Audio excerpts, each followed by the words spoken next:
From the fast-charging capability of the Ioniq 5 to the adrenaline-pumping Ioniq 5N and the impossibly spacious Ioniq 9, it is love at first charge with the most electric EV lineup from Hyundai. Visit HyundaiUSA.com or call 562-314-4603 for more details. When everything at work is on fire, deadlines are slipping, and your entire team just won the lottery, you think, this is a job for sponsored jobs. When you need a hiring hero, an Indeed sponsored job will match you with quality candidates. Phew! Sponsored jobs boost your job post and search results so you can reach the people that can help your business thrive. Plus, with Indeed sponsored jobs, you only pay for results. Join the 3.3 million employers worldwide that use Indeed to connect with quality talent that fits their needs. Spend less time searching and more time actually interviewing candidates who check all your boxes. Less stress, less time, more results. When you need the right person to cut through the chaos, this is a job for sponsored jobs. And listeners of this show will get a $75 sponsored job credit to help get your job the premium status it deserves at Indeed.com/podcast.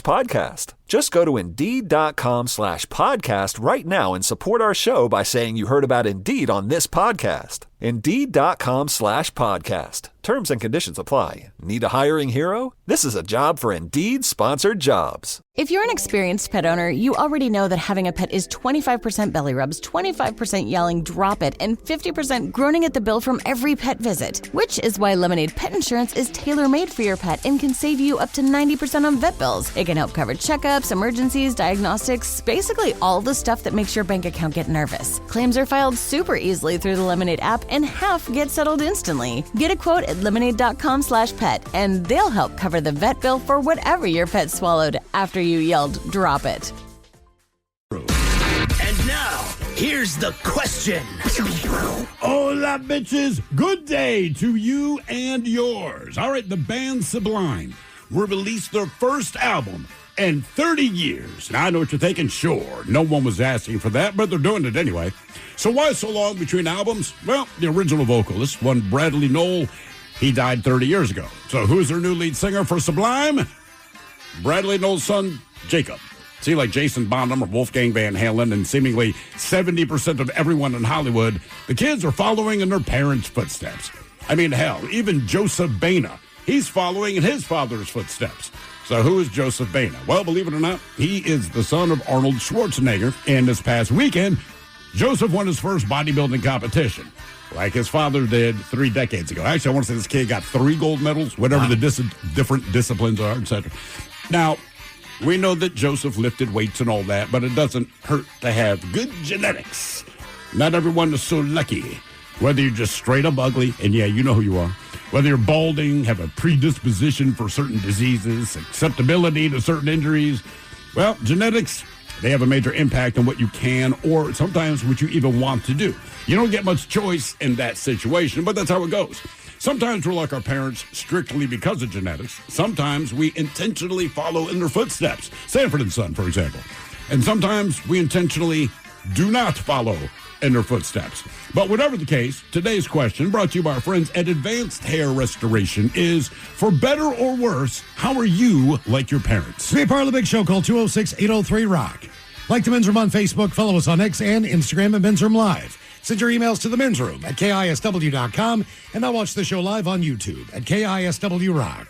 From the fast-charging capability of the Ioniq 5 to the adrenaline-pumping Ioniq 5N and the impossibly spacious Ioniq 9, it is love at first charge with the most electric EV lineup from Hyundai. Visit HyundaiUSA.com or call 562-314-4603 for more details. When everything at work is on fire, deadlines are slipping, and your entire team just won the lottery, you think, this is a job for sponsored jobs. When you need a hiring hero, an Indeed sponsored job will match you with quality candidates. Phew!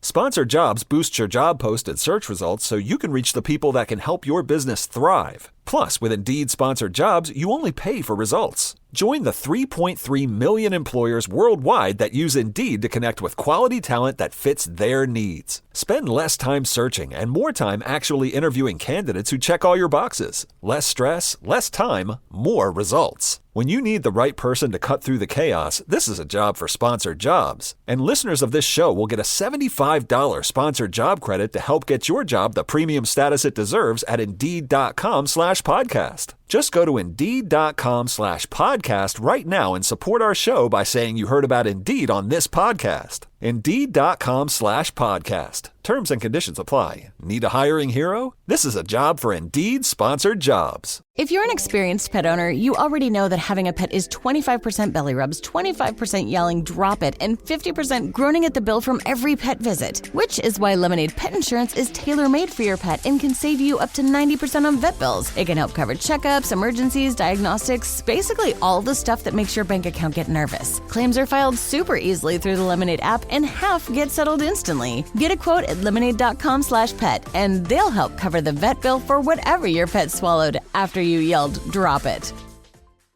Did you know that you can buy your car completely online on AutoTrader? Really?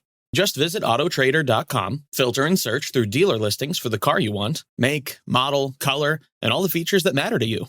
Go ahead, get picky. Whether you're into subcompacts with heated cup holders, crossovers with all-wheel drive, pickups with kicking sound systems, or SUVs that can survive whatever chaos your kids unleash. Just drop in your info and you'll only see cars in your budget. Really. Once you find your one and only, you can do the whole deal online and have the car delivered to your driveway. Or you can pick it up at the dealership and drive your new ride right off the lot. Really. AutoTrader makes it easy to buy your car online because the whole process is designed around your wants and must-haves. AutoTrader. Buy your car online. Really. You're listening to The Men's Room with Miles and Thrill. 99.9 KISW. Hello, Patrols, away we go. Welcome to the 21st Amendment season, episode number 4,500. What a large and in charge program we have for you today. Guaranteed future repeat. The exciting return of your guess is as good as mine. Today's categories. We have the top 10 Easter candies ranked by popularity and sales here in the United States. Yeah, I'm just not big on Easter candy. I know. Is it the second biggest candy holiday of the year? Is it the third? It's gotta be. I mean, is Christmas bigger? Or is that more about cookies? That's cookies and pie and all that. Well, yeah, but you do have Christmas candy and the stockings and stuff. But that's like what candy canes, maybe get a Reese's peanut butter cup, something like that. But that's it. No, it's not really specialized for the holiday. You might be able to get a chocolate Santa. Sure. Or something like that. But for the most part, look, Reese's is going to put out whatever the holiday is. It's going to be a pumpkin. They put out a tree. It's going to be a tree. It's going to be a bunny. It's going to. You know what you're getting out of that deal. But you can get a Reese cup anytime you want. With Easter, you get things like Peeps. You know, the resurgence of the Cadbury egg that people really don't. And the Cadbury mini eggs, which are great. Right? Do they advertise anytime other than Easter? Because I don't think so. I'm just thinking, like, they're around all year, but the only time I see ads for Cadbury is Easter. It's kind of like those chocolate oranges, right? Yeah. From England. Like, I like them. Mm-hmm. I'm sure you can buy them any time of year, but you really only buy them at Christmas. Mm-hmm. That's right. So these are the Easter variety of that. So we've got the 10 best Easter candies ranked by popularity and by sales. And then we have for you a list that was put together of the 20 funniest stand-up comedians of all time. Now, obviously, this is subjective, but if somebody makes you laugh, they make you laugh. If you enjoy someone's comedy and they're your favorite, they're your favorite. Who put out the list? This was actually an online vote. Okay. For people just throwing out their favorite comedians. So we have a list of 20. If you can get 10 out of the 20 right, because again, what's the real, I don't know, the study here. Like, there's nothing that says, like, right. Who do you think's funny? This guy made this much money on ticket sales or comedy albums or movies or whatever the deal is. They don't break it down into anything that makes sense other than, I think this guy is the funniest. Sure. Okay? It's also tough because everybody has a different view of great comedians. Absolutely. And what you like. Absolutely. And a lot of these are more newer comedians. I was going to say, there's going to be recent bias. Yeah, there was some on there that I couldn't believe that did not show up. But some of those guys, more so than being comedians, back in the day, they were really just joke tellers. Bless you. I'm not saying that's not doing comedy. I'm saying Rodney Dangerfield would go up there and tell jokes. It's all just one-liners. That's the whole thing. Right. There was no story. There was a bunch of people that used to do that. They would go out there and just do that kind of comedy. I'm a big fan of Red Fox. Yeah. Andrew Dice Clay. Mm-hmm. He didn't do one-liners. I cannot believe he's not on the list in some capacity just based on the difference he made in the comic world at the time when he was popular. Sure. He was a very popular comedian. He was raunchy. He was one of those in-your-face guys. He did do one-liners, but he also told jokes, and he also did some stand-up. He is, but he's so specific on, like, that style. He is. Yeah. That's why I'm not shocked he wouldn't be on that list. He's not. He is not. So, coming up at 4:30. Your guess is as good as mine, the top 10 Easter candies and the top 10 stand-up comedians of all times. And today on the question, we're going to talk about your parents, for better or worse. There are traits that they pass on to you. A lot of them include how you look. how you absolutely. act, your personality. Typically, you will take different things from your mother. You'll take different things from your father as far as, not only just your genetics, but how you were raised, what you were taught, how you grew up, what music you listened to that your parents listened to. There's all kinds of things that, and what not to do with your own children. Right. There's a lot that you won't do with your own children based on where you thought your parents went wrong, but how many times in the course of raising your kids do you realize, I'm going to take this quote from my mother or father only because it was effective. Yeah. Right? And I'm sure they took it from one of their parents, so you end up saying kind of the same things, not because you want to, and it even bugs you that you're saying it, but in that moment, you realize, okay, this is why they said it, because it's effective. Right. Now, my stepfather was not the biggest hunter. He wasn't. He didn't mind going out and taking his gun, his pistol, to the range or going outside and shooting that thing. But as far as actually going out and killing a deer, I don't think deer was his favorite food by any stretch of the imagination. Yeah, if it's not, you're not going to go hunt deer. And it's gamey as hell. But everyone I knew growing up, they took their kids to hunt.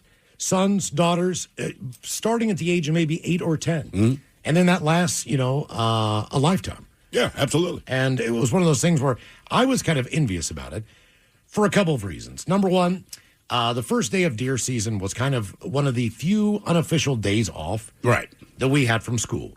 Now, if you weren't going hunting, you had to go to school. Now, how do you prove that you did not go hunting?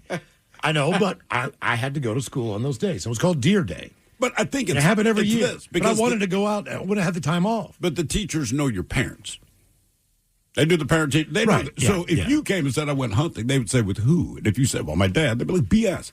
You did not go I can say hunting my with cousin. that man. I can say anything. Maybe you could say your cousin, but you try to pass it on to your parents. They'd be like, dude, we know your parents. You did not take your ass hunting. There's no way.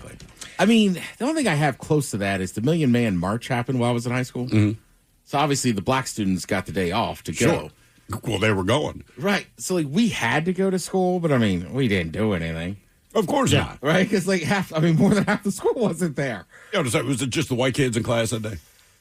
It was, basically, it was just like the white kids and a couple of the Asian kids. And then I want to say by like lunch, like we just kind of looked at some of the teachers and was like, well, we're obviously not doing anything. Like some of the teachers were like, just go. It's almost like the last 2 or 3 days of school at the end of the year. Oh, they're completely worthless. You're not doing anything. You're just kind of sitting there waiting for this thing to be over with. Well, what about like the Seahawks Super Bowl march, right?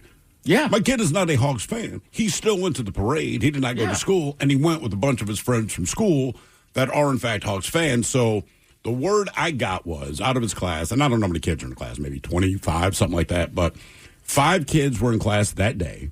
All of them were unhappy. The teachers didn't want to be there because they're Hawks fans, but they didn't get the day off, right?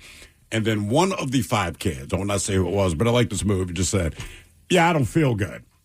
Run, rolled the hell out. It just went up. I'm out. There was nothing wrong with this kid. They knew damn well he wasn't sick, but none of his buddies were there. They were all at the parade. And when I got on the light rail, it was kids everywhere. And I'm like, nobody's going to school. I don't even know. Look, if you live in a city that has an NFL team, if they do win the Super Bowl and they do have a parade, honest to God, just shut down for the day. Those kids are not going because every mother and father wants to take their kid to the parade.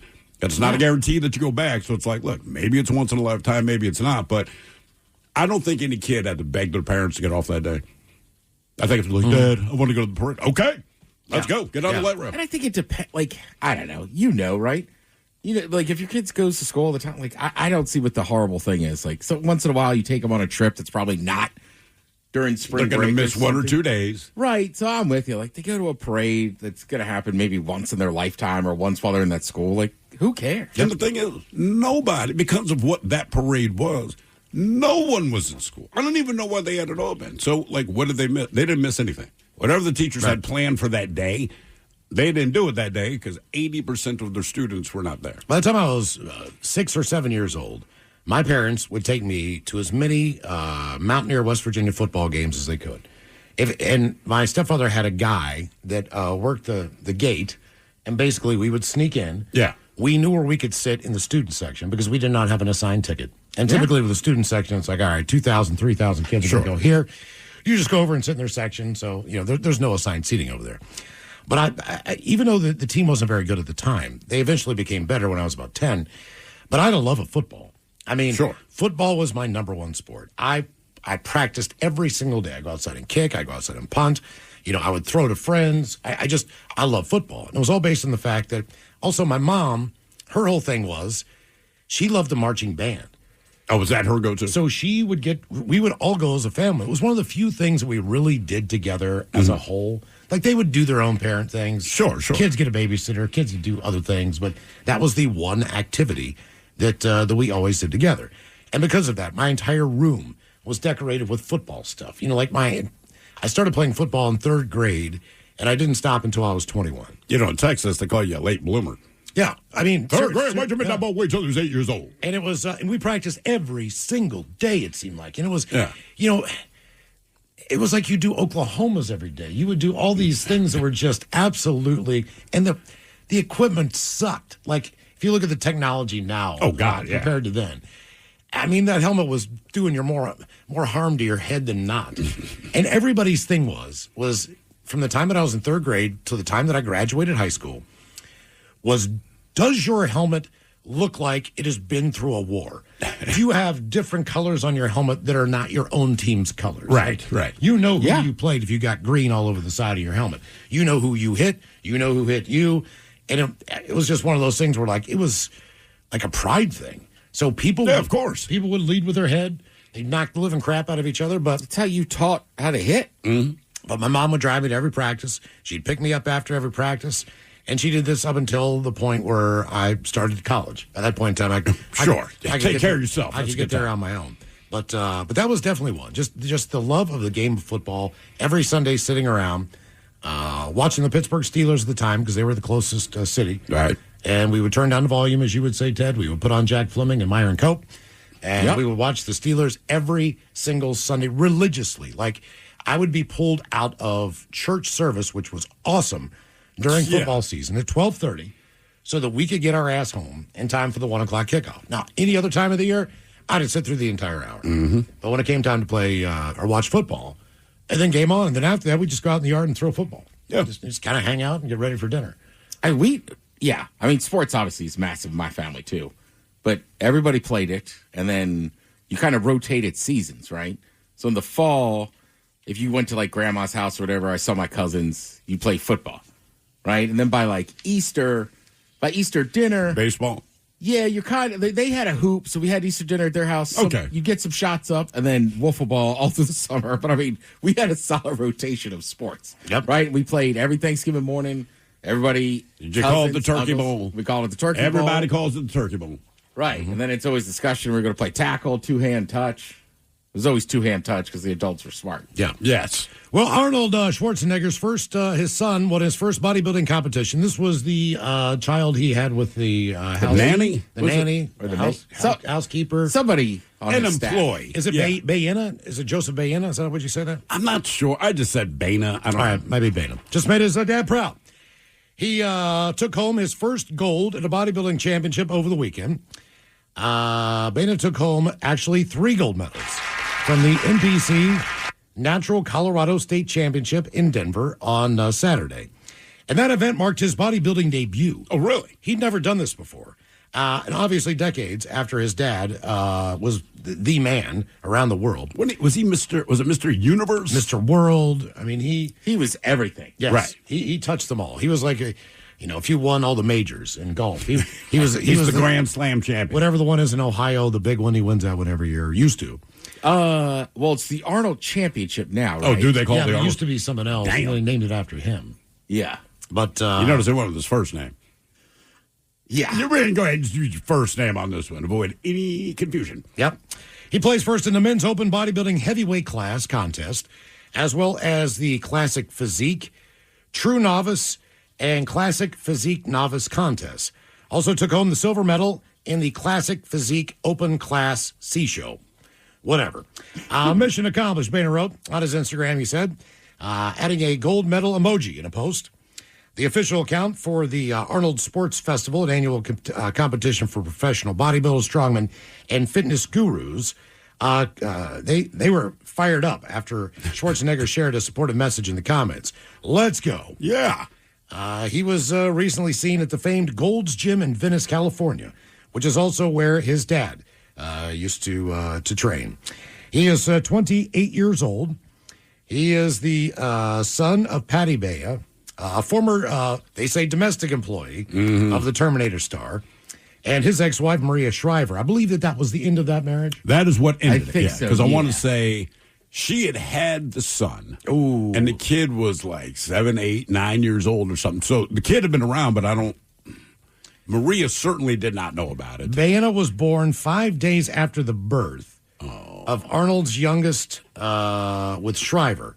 That would be Christopher Schwarzenegger. Both Patty and the former California governor claimed not to know he was the father until many years after his death. She knew. Yes. She knew You for could look sure. at that. You could look at that kid back then.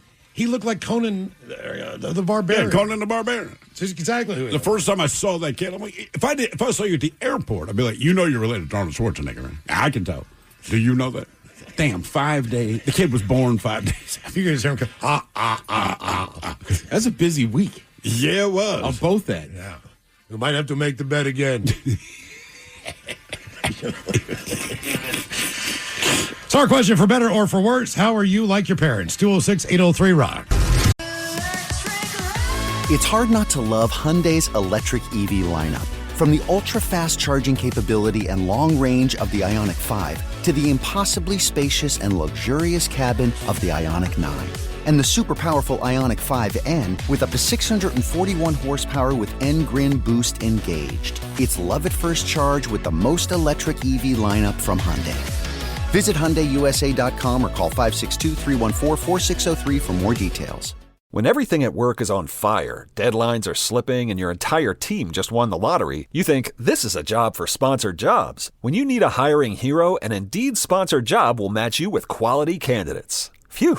Sponsored jobs boost your job post and search results so you can reach the people that can help your business thrive. Plus, with Indeed sponsored jobs, you only pay for results. Join the 3.3 million employers worldwide that use Indeed to connect with quality talent that fits their needs. Spend less time searching and more time actually interviewing candidates who check all your boxes. Less stress, less time, more results. When you need the right person to cut through the chaos, this is a job for sponsored jobs. And listeners of this show will get a $75 sponsored job credit to help get your job the premium status it deserves at Indeed.com/podcast. Just go to Indeed.com/podcast right now and support our show by saying you heard about Indeed on this podcast. Indeed.com/podcast. Terms and conditions apply. Need a hiring hero? This is a job for Indeed sponsored jobs. Just got a new puppy or kitten? Congrats! But also, yikes. Between crates, beds, toys, treats, and those first few vet visits, you've probably already dropped a small fortune, which is where Lemonade Pet Insurance comes in. It helps cover vet costs so you can focus on what's best for your new pet. The coverage is customizable, sign-up is quick and easy, and your claims are handled in as little as 3 seconds. Pro tip, Lemonade offers a package specifically for puppies and kittens. Get a quote at lemonade.com/pet. Your future self will thank you. Your pet won't. They don't know what insurance is. Did you know that you can buy your car completely online on AutoTrader? Really? Just visit autotrader.com, filter and search through dealer listings for the car you want, make, model, color, and all the features that matter to you. Go ahead, get picky. Whether you're into subcompacts with heated cup holders, crossovers with all-wheel drive, pickups with kicking sound systems, or SUVs that can survive whatever chaos your kids unleash. Just drop in your info and you'll only see cars in your budget. Really. Once you find your one and only, you can do the whole deal online and have the car delivered to your driveway. Or you can pick it up at the dealership and drive your new ride right off the lot. Really. AutoTrader makes it easy to buy your car online because the whole process is designed around your wants and must-haves. AutoTrader. Buy your car online.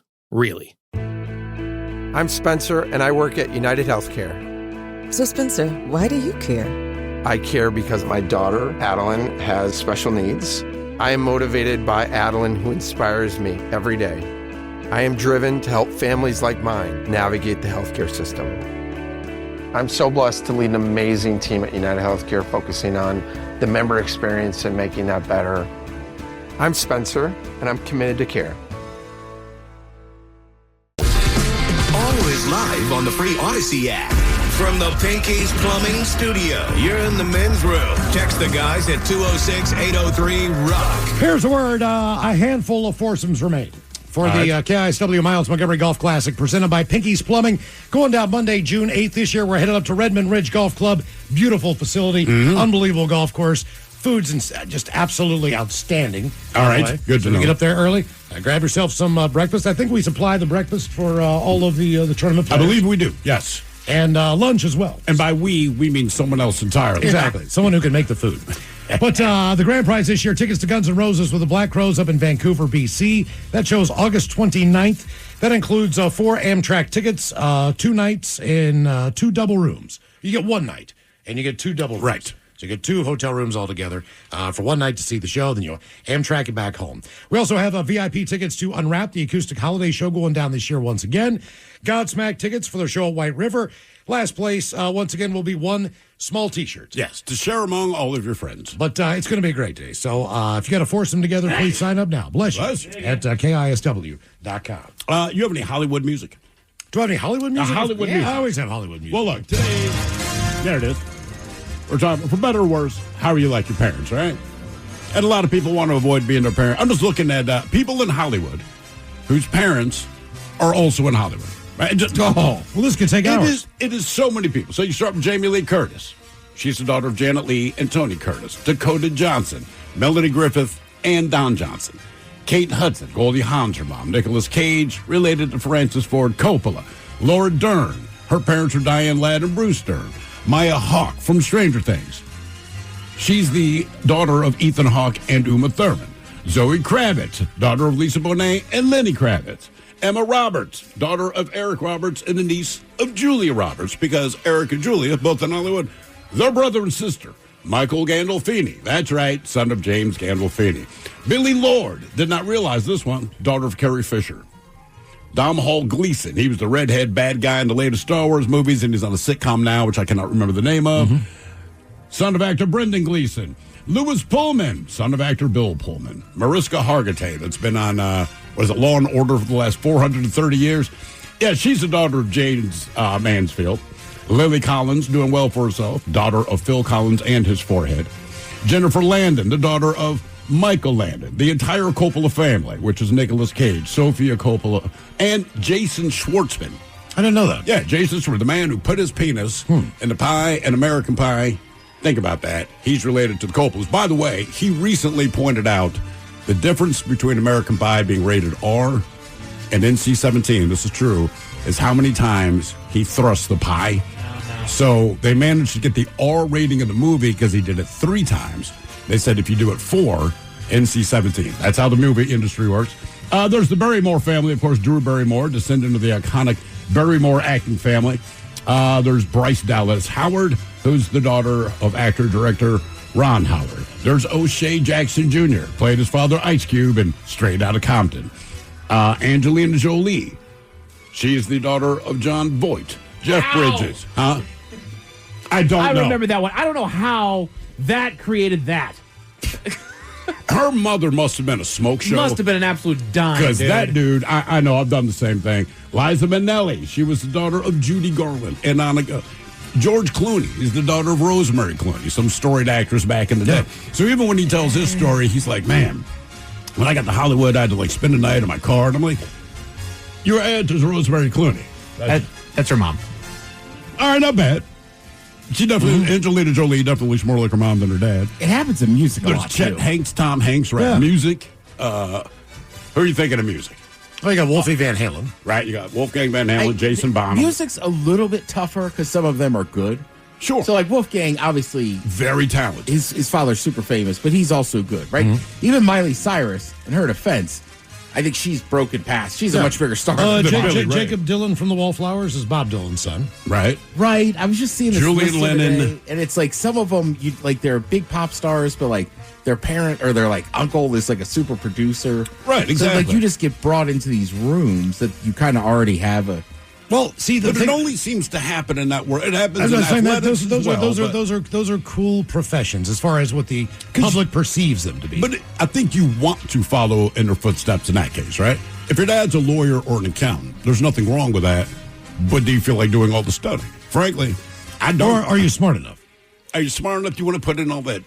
You know what I mean? Yeah. I'm not dying to be a lawyer because my dad's a lawyer, but if my dad is a massive actor, and I see all the spoils that come with that. Like, yeah. And the other difference is, in the world of Hollywood, it's like, look, a lot of them will tell you, like, I worked so hard. Gwyneth Paltrow was bitching a couple years ago, saying, hey, man, I've worked very hard to get where I am. I'm like, you haven't, because the door was already open for you. Mm-hmm. The people that have to break into Hollywood had to work hard. Yeah. You just had to not suck. And to her credit, she's a fine actress, but I'm like, you never put any effort in getting a gig. But nepotism, I do think, happens in every job. Sure. Right? Like, I have a buddy. He owns his company now, but his dad did start the company. Okay. I mean, Bernie's oldest, my godson, like, he's taken what do you call it when you don't go to college right away?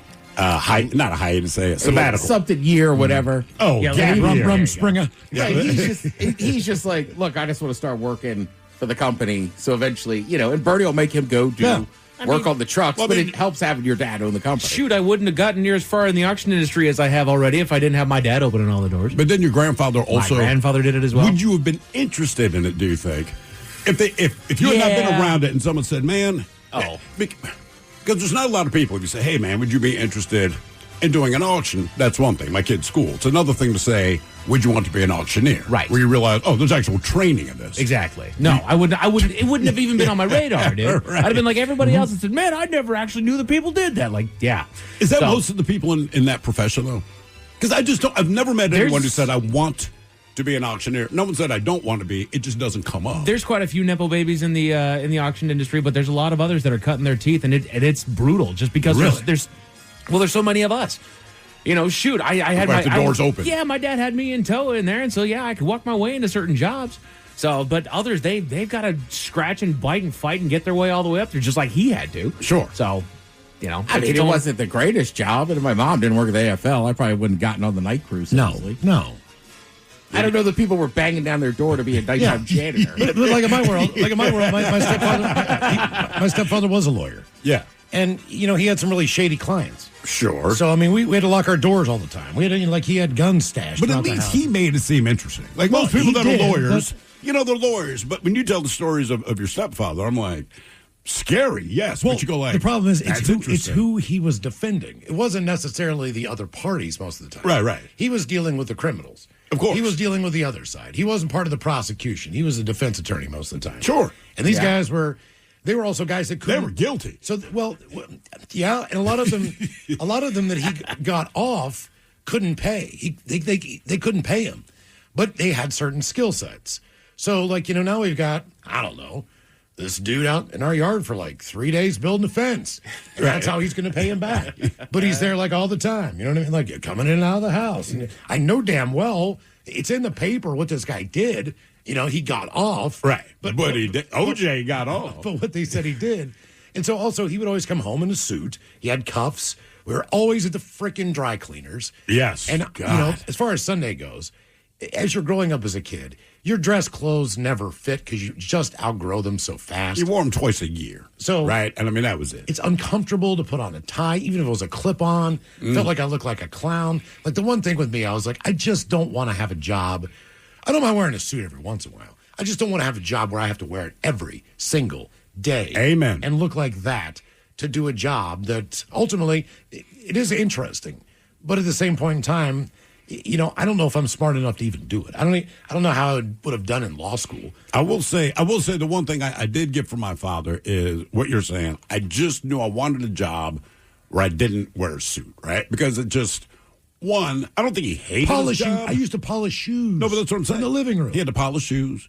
You had to spend money at the dry cleaner, which always blew my mind. Like, why are you spending money at the dry cleaner? You're only wearing a suit because you got to go to work. Work should cover that if work thinks it's important. If they don't think it's important, then you shouldn't have to wear the suit, right? But he'd bitch about that, or you'd bitch because you forgot to pick up your dry cleaning, and it became a crisis. Oh, God, it's Sunday at 6. And I just thought, I just need a job where Sunday is like, crap, I got to go to work tomorrow. Not, I have to go to this business before I get there so that I can look like a freaking clown. We went to the dry cleaners every Saturday. I can remember the route. And it's just... Yeah. It just seems like so much. Light starch on hangers. I remember, say it at the window all the time. Light starch on hangers. That's all you heard. And I know that, you have just really distinct smells. Like my stepdad would wear maybe 2 different pairs of shoes a week, a brown pair and a black pair. Yep, that was it. I could walk into the foyer of our home and smell that kiwi shoe polish. and know for a fact. Name another shoe polish. That's the only one I know. can't. That when I walked into that living room, there would be 15 pairs of shoes that all needed to be shined. But he'd only wore 2. He probably just wore 2. And I was like, God damn it. Like, oh, man. I'm going to have to sit there and shine. Because, you had a brush and a cloth. I mean, you had to buff them up. You had to do all this stuff. And it took forever. So, but at least your stepfather trusted you to do it. My father, like, even if you offered, like, hey, man, I want to make some money. It's like, you can wash dishes, you can mow the lawn. When it came to stuff like shining his shoes, and like I said, it's that ex-military in him. It's like, you're going to do it wrong. You're going to piss me off. And he would just tell you that, like, this is not something you do. But every Sunday, he would sit down, put on 60 Minutes, and break. And did your dad, it wasn't just the shoe Gotta polish. be the ex-military thing, is my dad shined his shoes every Sunday night. Yeah, and it was 60 Same minutes. thing. He would shine them. Put down the newspaper, and he'd Right, it was start this throwing it down. whole, and I'm like, this is to go to work. Right? Only I'm like, thing- bro, I never want to do what you do. All right, my dad took it a step further, though. As he got older, or he didn't have to wear dress shoes, he started polishing his goddamn black tennis shoes. I used to polish my white ones, and you want to talk about a ghetto-looking pair of Reeboks. Because you've already scuffed them up as a kid. They're leather. They're not shiny. They're more granule. And, so I'm polishing my shoes. It's just like, you just look like the poor kid. I mean, and when that's you because polish because you are. They weren't spending money on me and my shoes, so I was just trying to make them look, as clean as I could. But when you do this, it looks like putting whiteout on a page. Yeah, basically. You can definitively tell the whiteout is on there, and that these you can't save these; they're too far gone. Yeah, but I will say, just watching all that, I'm like, I never wanted to do that, and it worked out. The only time I had to wear a uniform was when I cooked, but that made sense because it's like, your clothes get disgusting, and in case you spill anything hot on yourself, it's designed for quick pull away. But that didn't bug me because I'm like, look, man, it doesn't go to the dry cleaner. It still only gets washed once a week because I'm broke. Think we're weighed like 40 pounds by the end of the week, just full of grease. You'd wash it, it still reeked, whatever. And then after that, it's radio. It's but like, I'll tell you I'm a this. uniform. I never run out of clothes for radio because whatever's in my closet is perfectly suitable. Yeah, unless a football game was on. Every Sunday we would make sauce. And I really I didn't have a big interest in cooking as a kid. Sure. Well, of course. He cooked. I loved the food. My mom cooked. That was fine by me. Anything else, I'll fend for myself. Typically, it was just dinner. But being Italian, the spaghetti sauce was one of the most important things that you had to learn how to make in life. And you had to also learn how to make meatballs. So I would be in the kitchen with a football game on. We had a little TV in the kitchen. Color or black and white? That was black and white. I have to say, Kitchen TV the always kitchen was. TV. Yeah, That was always the small black and white one. It's probably still $300, but I mean, I'd be chopping up onions.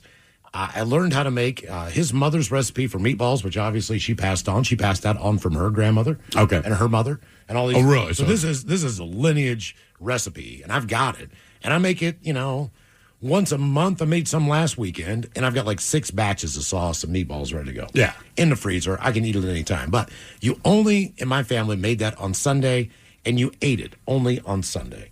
But also learned how to make like clam linguine and lasagnas and, stuffed peppers and chicken cacciatore and all these different dishes, which if you use that base sauce, it's fantastic. You're good. Yeah, you're good. So like, as much as I did not like being a part of the cooking process, I only had to do it once a week. It was Sunday. It was spaghetti sauce. And to this day, I only eat spaghetti on Sundays, and I make that sauce. And those are the things you would never predict about yourself that you would as a kid. That you would take away. Oh, yeah. My 2 things, again, get it from my father. And if you had told me this when I was a kid, I'd be like, come on, man. It is how to load the dishwasher, because he's very, very specific about that. Like I said, he always said, it's a dishwasher, not a goddamn miracle worker. That was the first thing. But just how you put things in and how you vacuum. And to this What do you day, mean, like how you vacuum? How you vacuum, man. You take very short strokes and you work the entire floor. You do not use it like a lawnmower, which was my thing, right? Get the vacuum, walk from one side of the room to the other, one long stroke, turn around, like you do with the lawnmower. Mm-hmm. But as a kid, to me, I'm like vacuuming. It's like mowing the lawn. I'm just sucking crap out of carpet as opposed to chopping down. That's where my kid brain was. And my father was never subtle about it. He wasn't like, oh, let me show you different ways. Like, God damn it, what are you doing? I'm like, I'm vacuuming the floor. He's like, give me the goddamn vacuum. Look at this. And he would do this, but just about getting under the furniture. Because as a kid, you go around everything. You're never going to vacuum. Oh, do you pick up now? I do, because it got beaten into my head, but now that I own my own home and I can appreciate it, like, I'm getting under I vacuum every freaking thing. Like where you would dust, and where you switch out the nozzle. So here you are going over shelves and Steps and all that. And look, as a kid, I hated it because I'm like, bro, my bedroom's like 8 by 10, but this is a 20-minute thing. It should not take this long. I'm so freaking anal when I vacuum now, and like I mean it, and I always think about my father every time I vacuum, just thinking like, this is your fault. This is your fault. The reason the reason that little crumb by the refrigerator I can't reach is driving me mad. This is your fault. You know, but at the time, I'm like, dude, you seriously need to relax or get a hobby. Now, on the weekend, every weekend, the vacuum comes out, and I'm on that S. And then I realize I'm saying the same things to my kids that he said to me about why your goddamn shoes right here. Yeah. You got a whole bed, right, all the stuff, and you're like, I am my father. When it comes, just put your stuff away. A stickler for, just how you clean, that was his big thing. And I do it. The only thing I don't do that you do, Miles, is make my bed in the morning. That's the one thing I did not carry over. I will make it occasionally. And then I'm even anal about that because he had this big thing. And again, ex-military, he could make it in 15 seconds without a single wrinkle. And I don't know what it is about being a child. No matter what you do to make your bed, you can't get rid of all the wrinkles. It doesn't matter what you do. And my father, it would drive him nuts to see the wrinkle. And again, he would like tear the whole thing apart, kind of snap the sheets, and just how they laid. I'm like, there's no wrinkles. I don't know. I don't understand how you do that because I spent 15 minutes raking my hands across it and everything else. But now I'm that guy. And I'm like, if I had known then what I know now. But I didn't transfer it over to my kids. Like, my kids never make their bed when they spend the night with me. Like, they did want to learn how to make the spaghetti sauce. So Okay, like a handful. So of that's things. something they'll take with them. I hope so. You know what I mean? If they wanted to know, then they will. In that tradition, because they love cooking and they like hanging out with me in the kitchen. And the difference is they enjoyed hanging out with me in the kitchen. I did not enjoy hanging out in the kitchen with my parents making the sauce. Right. Because I was a guy who was like chopping up onions. They'd always buy whole tomatoes in a can, so I had to squeeze them with my bare hands and smash them down. So now they're crushed tomatoes. Like, Yeah. I had a job. I got to dig in that thing, and half the time, like, the lid would like rip your forearm open. You'd be bleeding fun as a everywhere. kid to squish them. Not when you have to. Not when you have hangnails. Right. Things like this. Yeah, not when you have Not to. when you could be doing other thing on the only one other day off you have a week. That's a good point. To go play with your friends, to go ride bikes, to go do whatever it is you want to do. And you're making a sauce from scratch. So that is your day. Think about it like this. Yeah. And It if you tastes the told same. your kid, you have to pop all the bubbles in bubble wrap, not a single kid will want to do it. You tell, hey, this is the most important thing in this house. Pop every damn bubble. If you just hand it to them, they'll pop that S until you ask them to stop, right? I honestly think that's it. Once you tell a kid they have to do this, they want to do it. For better or for worse, how are you like your parents? 206-803-ROCK. It's hard not to love Hyundai's electric EV lineup.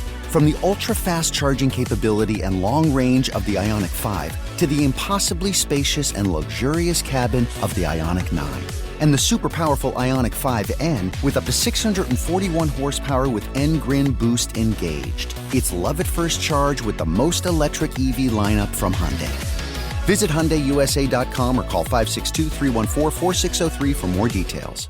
When everything at work is on fire, deadlines are slipping, and your entire team just won the lottery, you think this is a job for sponsored jobs. When you need a hiring hero, an Indeed sponsored job will match you with quality candidates. Phew! Sponsored jobs boost your job post and search results so you can reach the people that can help your business thrive. Plus, with Indeed sponsored jobs, you only pay for results. Join the 3.3 million employers worldwide that use Indeed to connect with quality talent that fits their needs. Spend less time searching and more time actually interviewing candidates who check all your boxes. Less stress, less time, more results. When you need the right person to cut through the chaos, this is a job for sponsored jobs. And listeners of this show will get a $75 sponsored job credit to help get your job the premium status it deserves at Indeed.com/podcast. Just go to Indeed.com/podcast right now and support our show by saying you heard about Indeed on this podcast. Indeed.com/podcast. Terms and conditions apply. Need a hiring hero? This is a job for Indeed sponsored jobs.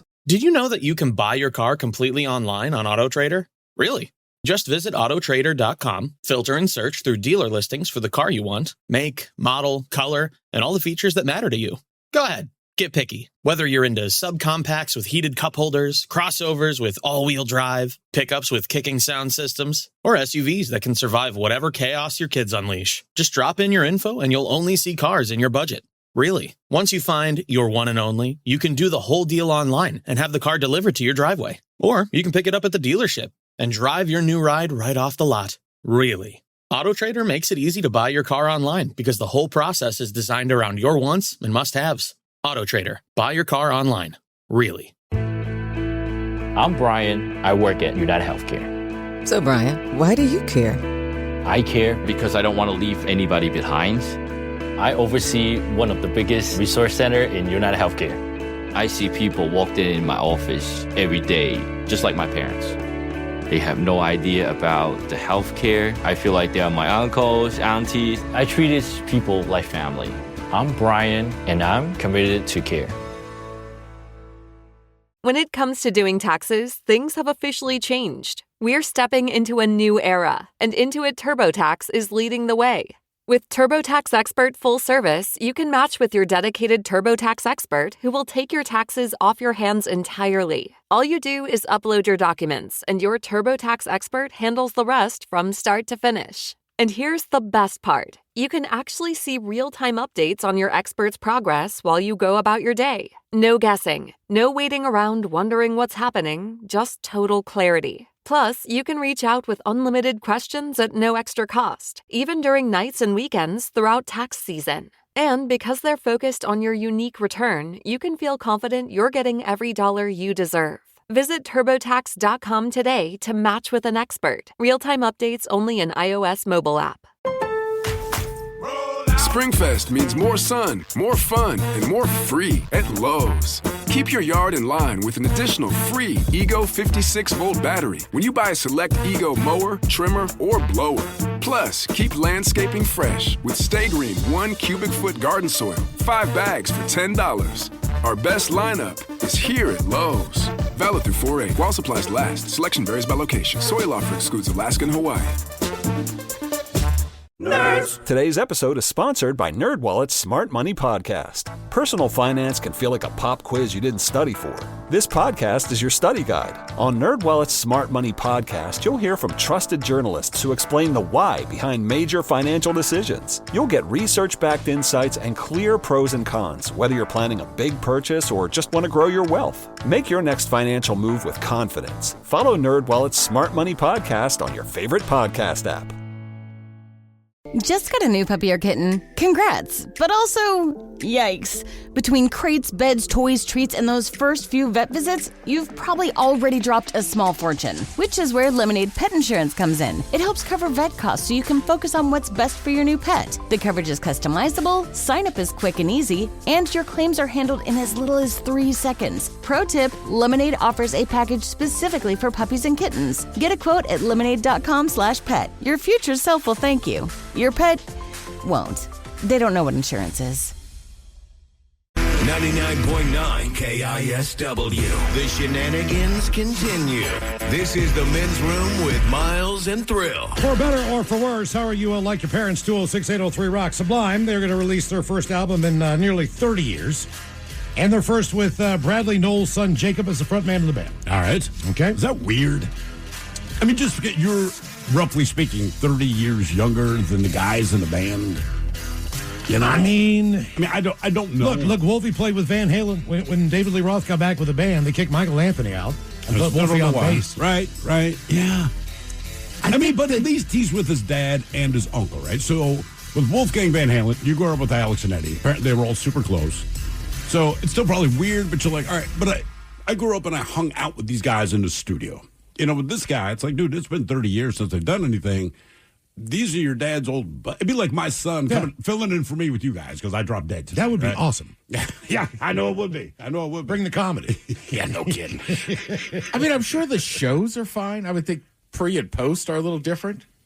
I mean, I'm just thinking... Those guys have been doing it for 30 years. Like, I'm sure, I mean, maybe they still have a good time, but they can't party like he does. There's no way they still party like him, and then are you that guy? Like, look, man, you know, I'm not you... I want to do some drugs. I want to be with the groupies. They're past it. They have kids of their own. Yeah. Like you talk to Duff now. He's like, dude, I got kids. We actually do. He's got his one daughter's a musician. Yeah, we do exercise routines when we go on tour because we're older. It's like it used to be just parties. Like we're taking vitamins, bro. You know, and like working out. So well, the difference also is that this is their first album in 30 years. Yeah, but he's not a kid. You know, he's a 28, 30, 35-year-old man. Sure. It's not like, you're throwing an 18-year-old in the fire. I know. But he does sound like his dad. Here is, what is the name of this, Mike, the new one? This is called, hang on one second, it's called Until the Sun Explodes. Which sounds like a sublime title. And here's a taste of Jacob singing in his dad's place. When the storm slowly rolls on that lonely coast, and I only hope that you know I owe you my life. But do you know I owe you my life? Sounds like he's singing about his dad. Yeah. Oh, wow. Yeah. So the whole first song is about that, which is pretty cool because it sounds like Sublime. But one difference is the kid Jacob. He does practice Santeria. Yeah. So Turn that up a little bit, Mike. The strangest moments, it's almost like because you sing those songs the way you do. People get up. Well, at least if Sublime comes around, go see him. Yeah, if you like Sublime, you're still going to like Sublime. That's what I'm getting out of that. Yeah. For better or for worse, how are you like your parents? 206-803-ROCK. You know what, though? Given his history with his dad, he might be a little less apt to be like, let's party. That is a good point. This is what I kind of lost my father to. I'm going to go ahead and skip that part. But the groupies, bring them on. Sure. Hello, Catherine. Welcome to the men's room. Liquor and whores, gentlemen. Liquor and whores. So, my way that I take after a parent is my father. My father is a POS, so to speak, not a great person, but I do get two things from him. One is a positive. My father is 6'7", Jesus. and I am almost 6 feet tall. So your dad was a giant POS. Oh yeah, giant POS. And growing up, because of his height, he can drive a car with his knee. He can just steer the bottom of the car. That's I safe. inherited that from him. I can also reach just fine and try, if I'm cruising, I'm not taking 90-degree turns with my knee, but it freaks some people out. Do you? It should. It's your knee. Do you have any siblings? Yes, I have a sister. Okay. Is she also tall? Yeah. Also tall, but does not do the knee driving. Okay, so she likes safety first. So I'm curious, you said you're about 6 feet tall. And almost, yes. Almost. All right. So when it comes to dating guys, is it important to you that they're your height or taller, or do you care at all? To be honest with you, I don't care. I think I would prefer someone sort of close to me in height, not a difference of more than 5 inches, but I don't care if they're shorter or taller, but I honestly wouldn't want to date like a 7-foot tall dude or a 5'1" dude. It's just too much of a difference. Okay. All right. And what do you say? What's, not to get too personal, but why was your dad a piece of stuff? He's abusive. He's a control freak, religious fanatic, and I'm talking the kind of guy that he wouldn't let us watch Harry Potter because he believed that children would turn away from God and start practicing witchcraft. Which comes in very handy. I know a lot of people that say stuff in Latin and things just happen. Mm-hmm. I always wanted to be Chewbacca after watching Star Wars. Yeah, so that's exactly what happens. Dad, when I grow up, I'm going to be a Wookiee. Yeah, I mean, certain things. Look how hairy I'm already getting. Yeah. So you got the height. How tall was your mom? My mom's only 5'5", so I kind of fell perfectly in between them. But I also got a negative from my father. He's got a mustache. Genetic, if only.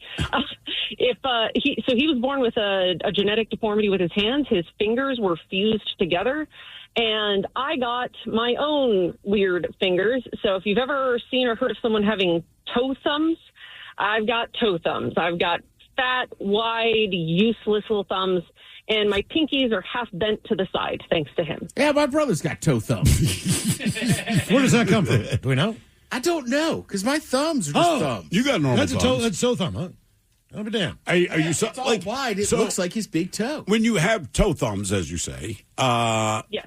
Like my wife recently went and got her nails did, as it were, right? Mm-hmm. They look beautiful. They were painted, all that. Do you bother with that? Does it help? Does it make you feel better? Or you just like, F it, my fingers still look weird? Nah, man, I'm not super feminine. I don't think I've ever had a manicure in my life. Oh, really? But I did have an aunt who would send those, little girls stick-on fake nail things. Yeah, the thumb ones were about half as wide as my actual thumb, so I couldn't use those. It didn't work. All right. Did people ever point that out? Have you ever dated someone and they just said, hey, man, look, I got to ask about your thumbs? Yeah, I mean, I'm pretty open about it, but I have definitely had, some people that I'm really nearby physically, and I'm doing something with my thumbs, and I've had people just glance and then glance again, like, wait, what? And and then look at my fat thumbs, just trying to type on my phone or trying to do something, and I have been asked, what's up with your thumbs? Okay, let me ask you this: what did you say? What was the condition your dad had with his hands? What was that called?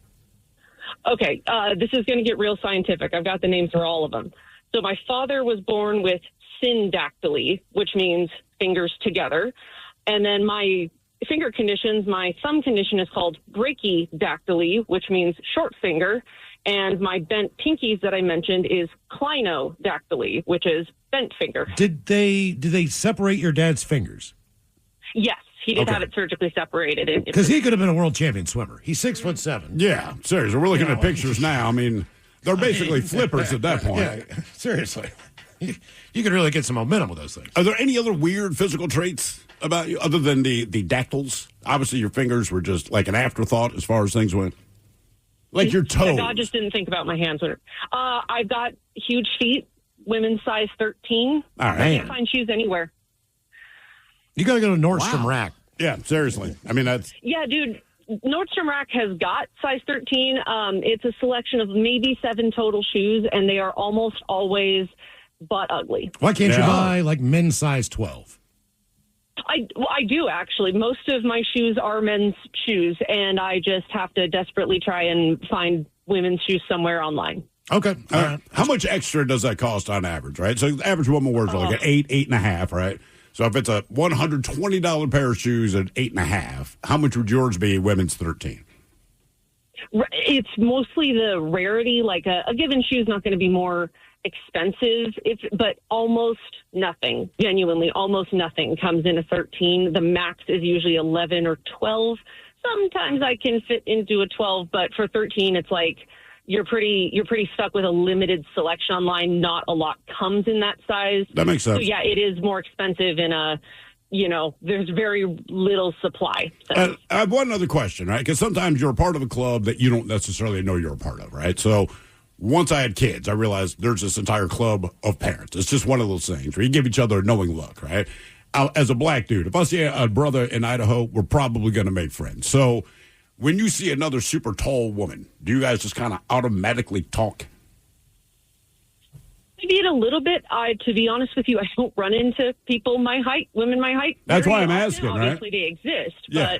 but I have had moments with other, like, oh, hey, do you also struggle with this? Just, kind of friendly little moments, nothing lasting, but mentioning it, yeah. Are your parents still around? Oh, yeah, they're still alive. Okay. Do you spend any time with them? Well, not my father. I haven't had contact with him for half of my lifetime, but I am very close to my mom. She lives in Spokane, so I see her when I can. But okay, how tall did you say you were again? 6. I'm 5'11" and a half, so I say almost 6 feet to just be picky. That's what I am. 6 foot's all right. I thought you said like 6'5". But still, I mean, on a woman, you're right, father, 6 feet. My father's 6'7". God, that is unreal, man. Okay. Yeah. For better or for worse, how are you like your parents? 6'7". He's okay. 206-803-ROCK. God, it's funny you did that. We're at a volleyball tournament up in Canada over the weekend, and the woman keeping score. So when you watch these volleyball games, the way the score is laid out, depending on the angle you're sitting at, you can't necessarily see the score. I did not think about this, but the score was 6-7. And I see a couple of the parents are trying to get her attention to figure out what the score is. She didn't flip the scoreboard around. She just did the hand thing. Oh, so everybody knew. But everyone knew it was 6-7. I'm just like, wow, that's where we're at. Okay. Seriously, she just did that. I'm like, what is she? Oh, I get it. I think 6'7" might already be over. I hope so. Thank God. Hello, Jeremy. Welcome to the men's room. Hola, fellas. Hola. So I inherited the awesome ability to be late to everything from my dad. Okay. What is it? What is the reason that you're always late? I have no idea. I spent 17 years in the military, and, the thing is, if you're not 15 minutes early, you're late. And apparently that didn't track after I got out. How did you do while you were in the military? I mean, were you punctual when you were there? No. No, damn. No. I thought that was. I mean, isn't that kind of a rule? Well, yeah, in the Navy we call it bell tapping. So I mean, I made it just in time most of the time. Now, what was this? He was never in a hurry to get anywhere. Or was he distracted by something?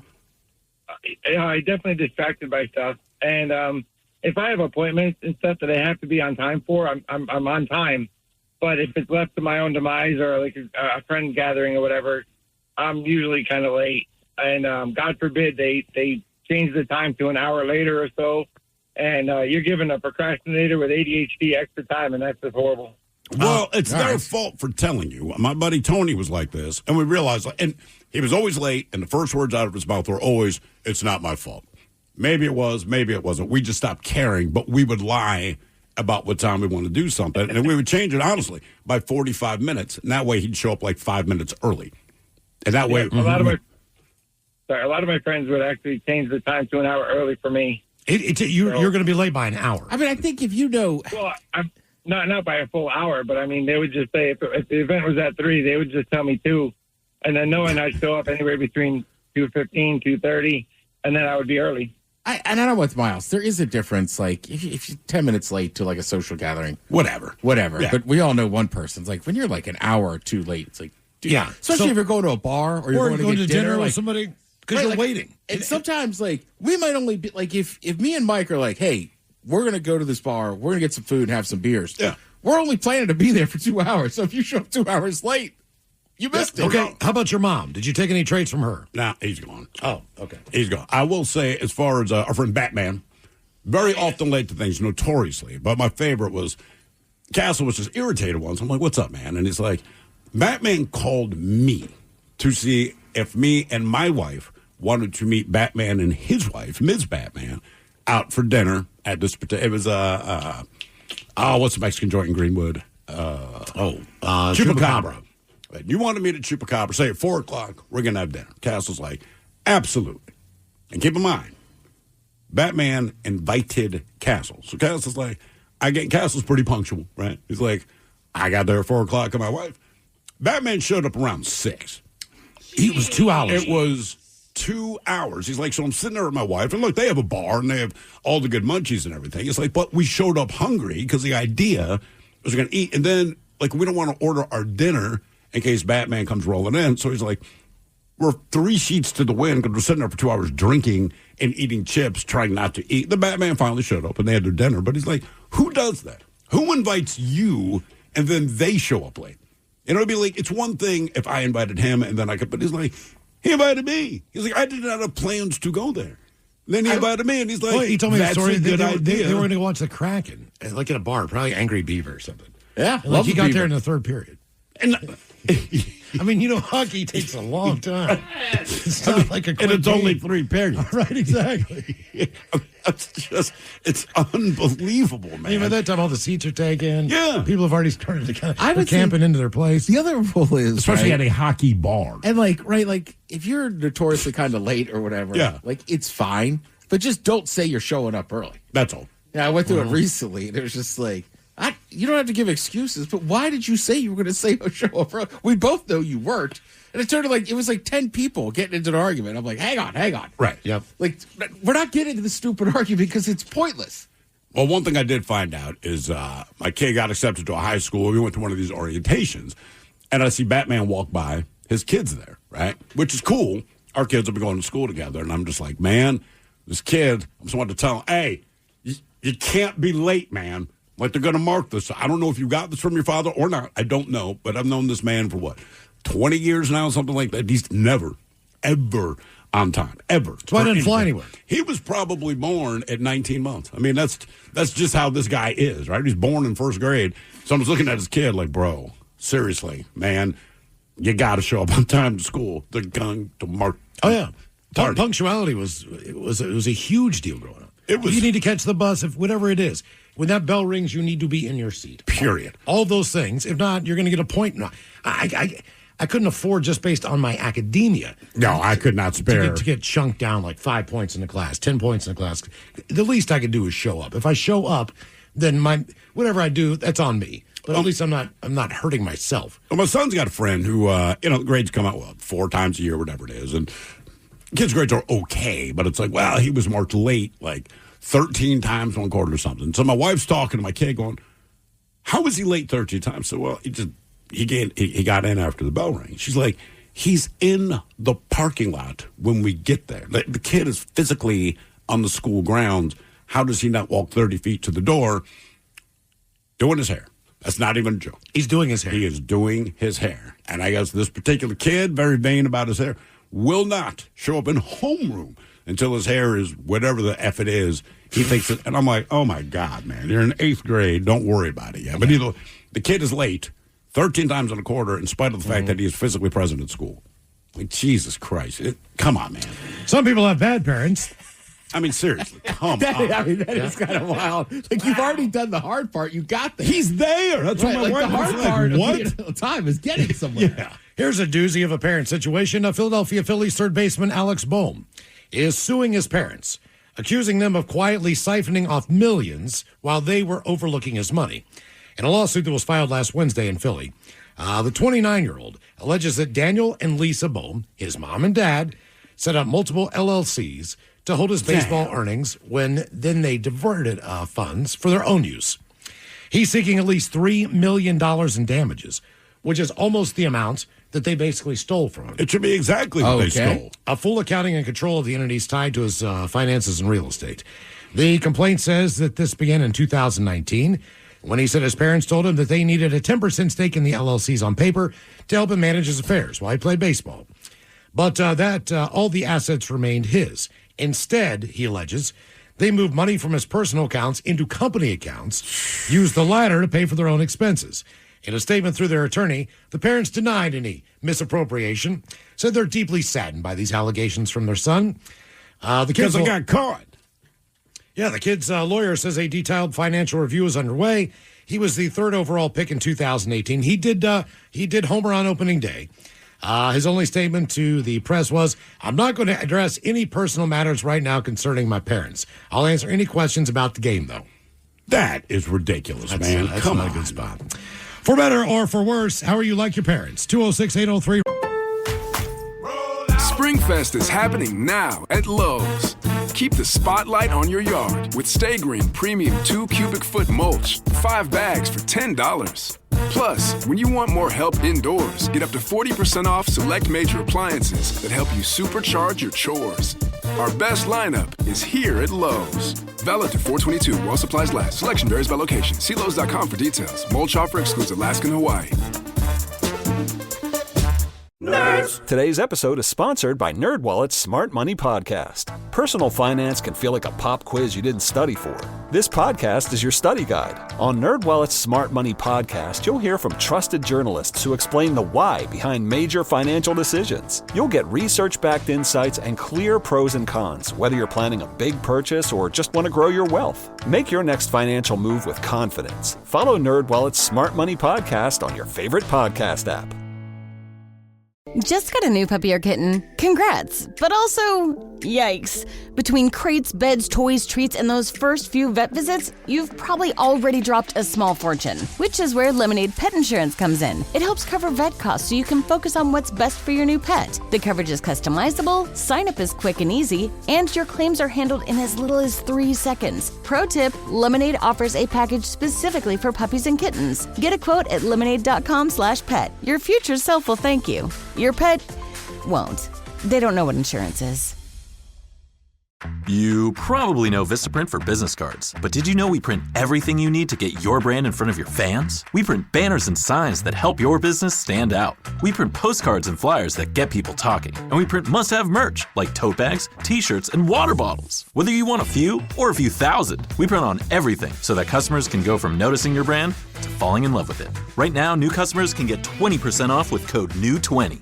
Because if you need it, we print it at Vistaprint.ca. Rock. Text the guys at 206-803-ROCK from the Pinky's Plumbing Studio. You're in the men's room. Best in stand-up comedy and the top 10 Easter candies coming up with your guess is as good as mine. In the meantime, our question, for better or for worse, how are you like your parents? 206-803-ROCK. Hello, Beezus. Welcome to the men's room. Hola, bitch, hola. Hola. So, from my mom's side, first and foremost, I definitely inherited the gift of gab, for sure. Like you guys were saying, like Ted can walk into a bar before you know it, he's got 5 best friends. By the time he leaves, yes. Talk to some people. Yep, just like that. Like I think it's impossible for me to keep my mouth shut in a long line. I got to start up some sort of conversation with somebody, to like kill time. Now, are people generally happy to start talking to you, or do they want to be left alone? Generally happy, because I usually started off with cracking some sort of a joke. All right. Some, or I like their shoes, or I like their hat, or it kind of drives my girlfriend nuts because it kind of comes off as a little flirty. Oh, God. That's why you don't want to go to restaurants with just even a remotely attractive server on either side. I had this all the time because I'm a friendly person, too. So she's like, are you just going to talk to her all night? And I'm like, I'm asking her what the specials are. I'm asking her, like, what's on draft? I mean, these are normal questions, She's like, I know, but I know you're just flirting with her. Like, I am not flirting with her. I really just want to find out what they have so I know what to order. God. Oh, I used to piss her off. My wife always has the exact opposite tact. She's like, yeah, have fun with that. Well, then I will. Yeah. Now, is your mom, was she always like that growing up? Yes. Oh, big time. Drives my sister nuts, too. See, I kind of like that comedic element of the parents just being able to joke around, playfully dig, have fun. Like, to me, that's just all part of it, because I get it now. I get busted. My B's busted constantly for my kids. Oh, yeah. Everything that they notice about me, that they've noticed for years, they are right on everything they say. Mm-hmm. As far as what they notice in my, just general disposition. Appearance, clothes, everything. Yeah, and they're right. They're absolutely right. Like, Jesus, Dad. Well, they get it from you, too. Yeah. Oh, that's exactly. I mean, your general MO is you're going to open up with like an insult to somebody and then try to. Well, I always insult my children. And I know it sounds horrible, but always, every single time, no matter what they ask, if it's a yes or no question, I will always give the opposite answer all the time. And now they both do it to me constantly. But I'm like, look, but everybody's happy. It's good-natured. It's sarcastic. My son insults me probably 80% of the time we talk to each other. But it's funny. I mean, I will laugh out loud. So I'm like, good on you. My daughter posted this, right? She posted these pictures. All right. But at the very end of this picture, she's in the bathroom, and she's got a coat on, all right? She's got a freaking fur coat on. Swear to God. So I just posted. So I just wrote her back and said, hey, must be cold there. I can't imagine using the bathroom with a coat on. Yeah. Yeah. These are the types of conversations we have. Sure. For better or for worse, how are you like your parents? 206-803-ROCK. Hello, Brock. Welcome to the men's room. Hola, bitches. Hola. So this goes back generations, at least like, I think it started, at least I know for sure, with my grandparents for the love of sports. And I want to say it's because they were in the Midwest and they didn't have anything else to do in the Midwest but watch like sports. My dad was from Nebraska. My mom was from Kansas. They both met at the University of Kansas. My mom was a cheerleader.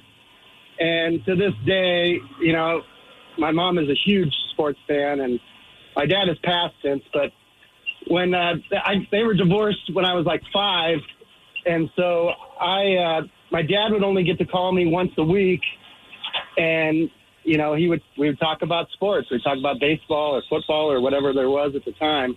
And I passed it down. It's funny because my daughter, for sure, is a huge sports fan, but my son isn't. So where my daughter, she was at opening day, and she was all excited. She got a foul ball, and she sent me a photo of it and was all excited. It was my buddy got one at the Mariners game the other night. Oh, did he? He was fired up. Yeah. Had a little scuff on it. I was like, don't you do anything with that scuff. Yeah. Don't try to clean this ball up, man. Just leave it like it is. She's like she's really into it. It's really cool because like she'll go to all the events, Mariner, before the season starts, and she'll get pictures with all the players, Seahawks, Mariners. Yeah. You bring up that once a week phone call, and I remember this too with my dad because my dad was down in Florida. But back then you had long distance telephone service, and it was different than your local service, and you had to pay pretty good premium for long distance. So if my dad would forget to call me or didn't call me on the weekend, I wanted to talk to him. So I would be the one making that phone call. And I'm pretty sure that we had like a 10-minute limit Right, you had to pay for it. Yeah. Not only that, but for whatever reason, like the Days of Our Lives, the hourglass thing, the sand in it. Yeah. We had one that was about 8 minutes. And my stepfather would give me this thing and turn it over and go, all right, man. That's your time. That's how much time you got to talk on this phone call, because that was not the norm. You were not, Joe Schmo was not allowed to make long-distance phone calls in that house. Oh, no. My parents, man. They cost money. They would. I remember I drove up it was $12.99. And my dad lost his, because it was a long-distance phone call from a girl I was talking to back in the day. But he lost his mind, man. I remember him showing me the bill. It was $12.99. I literally had $13 to my name. All right, so I handed him a 10 and 3-1, and he took it. And he disappeared for like 5 minutes, came back down. I'm sitting in the kitchen. He had 1 penny. Put it down on the table, man. Like, he gave me my change, but it was very understood the situation. But it's funny, he's bringing up his kid with sports, right? Like, I always loved football. I watch the F out of football, but I'm a Ravens fan, right? Live in Seattle. My kid's born and raised here in Seattle. So my son, kind of indifferent to football at first, started playing Madden, and when he understood the rules of it, got really into football. I just assumed he would be a Seahawks fan, because whether you know it or not, if you're an NFL fan and you live in a city that has a franchise, you're pretty fortunate compared to most of the population. So I'm just like, hey, man, live in town, whatever. So every birthday and every Christmas, people will buy him Seahawks gear, and all this. And I can't remember if it was Christmas or his birthday. Someone got him a sweatshirt, nice sweatshirt. And when the dust kind of settled there, he came up to me and he's real quiet. He's like, Dad, I'm a Ravens fan. Now, first of all, it almost brought a tear to my eye, because I never tried to push it on him. I'm just glad you like football. We can sit down and bro down on football, but he's a Ravens guy, and it's only because of me. And I realized, like I said, I never pushed. He would just watch me, watch the Ravens. Like, to me, that is the greatest thing in the world. And I even said, like, bro, you realize, like, they're 3,000 miles away, man. We can go to any Hawks game. They're here. And he's like, no, I get that. Like, we can go to Hawks games, but my team is the Ravens. I'm like, okay. So the cool thing about that is, once a year, we'll buy the plane tickets and fly to Baltimore to see one game in their stadium. Sure. And it has become our thing. And I realize, like, as long as I'm alive and he's alive, it doesn't matter. He can move out and all that. I promise you, once a year, we will meet in Baltimore just to go to a Ravens game and eat crab cakes. For better or for worse, how are you like your parents? 206-803-ROCK. He's kind of through that phase now. What do you mean? Like I told you, like when I was like in grade school, I was a Browns fan for a while. Sure, because a buddy of mine was a Browns fan. Like my brother was a Bengals fan. Right. I feel like all kids, especially like middle, right? Like I was a Tampa Bay fan because my dad lived down there. Like I don't know, like is the it like uniform or 7 something. to like 11? Like you'll pick a random team. Oh, he's in it now. And then you kind of settle in. I feel like, right, because he's what, a teenager? Yeah, he'll be 14 in May. Right, so I feel like by the time you're like a teenager, you kind of like, you've established. You're established, and not just that, but like he's lost his mind with it now, where, we got rid of Harbaugh during the offseason, got a new coach. He did all the research on the new coach. Every trade, every free agent we've lost, like his heartbreak, we lost this guy. And it's like, look, man, this is how it is every offseason, right? There's good, there's bad. It is what it is. But he is super deep. So we'll be on the air. And I always tell people, look, don't bug me when I'm on the air unless there's something important. Important being the key word. During this offseason, when free agency opened, my phone was blowing up. And it's either call me, so I go to break, like, dude, what's wrong? He's like, the Ravens just traded for Max Crosby. I'm like, no, listen, this is not the reason to reach out to me. And he had to call you again. And he called me again that same day. It doesn't matter. Anything happens with that team, dude, my phone lights up, and it's all the info. My wife's like, you created a monster. I'm like, but I'm not even into it as much as he is. Like, I just like the team. They're going to be what they can be. I have no control over who they lose or who they get. I just want them to win. He watches every single thing. So, like, with the draft coming, Robbie's asking me over the weekend, I'm like, you have a volleyball game to play. He's like, right, but I just thought about when's the draft? What time does it start? What channels are going to be on? We're going to watch that, right? I'm like, well, is it in Pittsburgh this year? It is. I think it is. Yeah. That's a great football town for it. It should be in Pittsburgh. It really is. For better or for worse, how are you like your parents? 206-803-ROCK. I think those kids are getting off school because there's supposed to be so many people in Pittsburgh that day. Oh, really? Was it Thursday, I guess? So my nieces will get off. It's a Thursday. In Pittsburgh, bro, you got the draft. Absolutely. And people go. Yes, they do go because they treat the draft now. It's not just what we see on TV. It's almost like the pre-Super Bowl stuff. They go into the parking lot. There's all these interactive things for kids to do. And yeah, those kids are pissed. They're not going to school that day. There's no chance. Hello, Daniel. Welcome to the men's room. Hello. Hola. Springfest is happening now at Lowe's. Keep the spotlight on your yard with Stay Green Premium 2 cubic foot mulch, 5 bags for $10. Plus, when you want more help indoors, get up to 40% off select major appliances that help you supercharge your chores.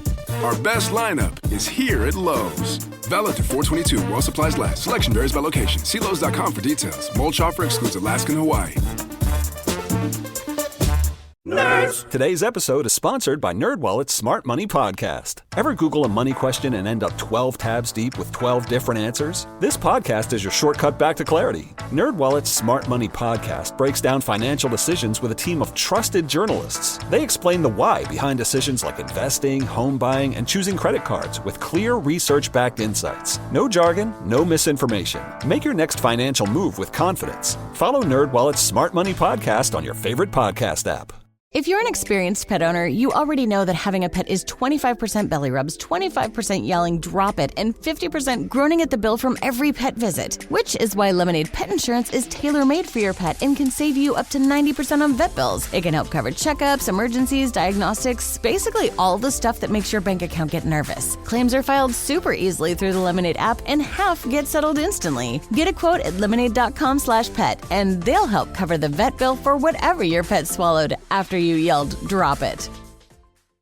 You probably know Vistaprint for business cards, but did you know we print everything you need to get your brand in front of your fans? We print banners and signs that help your business stand out. We print postcards and flyers that get people talking. And we print must-have merch like tote bags, t-shirts, and water bottles. Whether you want a few or a few thousand, we print on everything so that customers can go from noticing your brand to falling in love with it. Right now, new customers can get 20% off with code NEW20.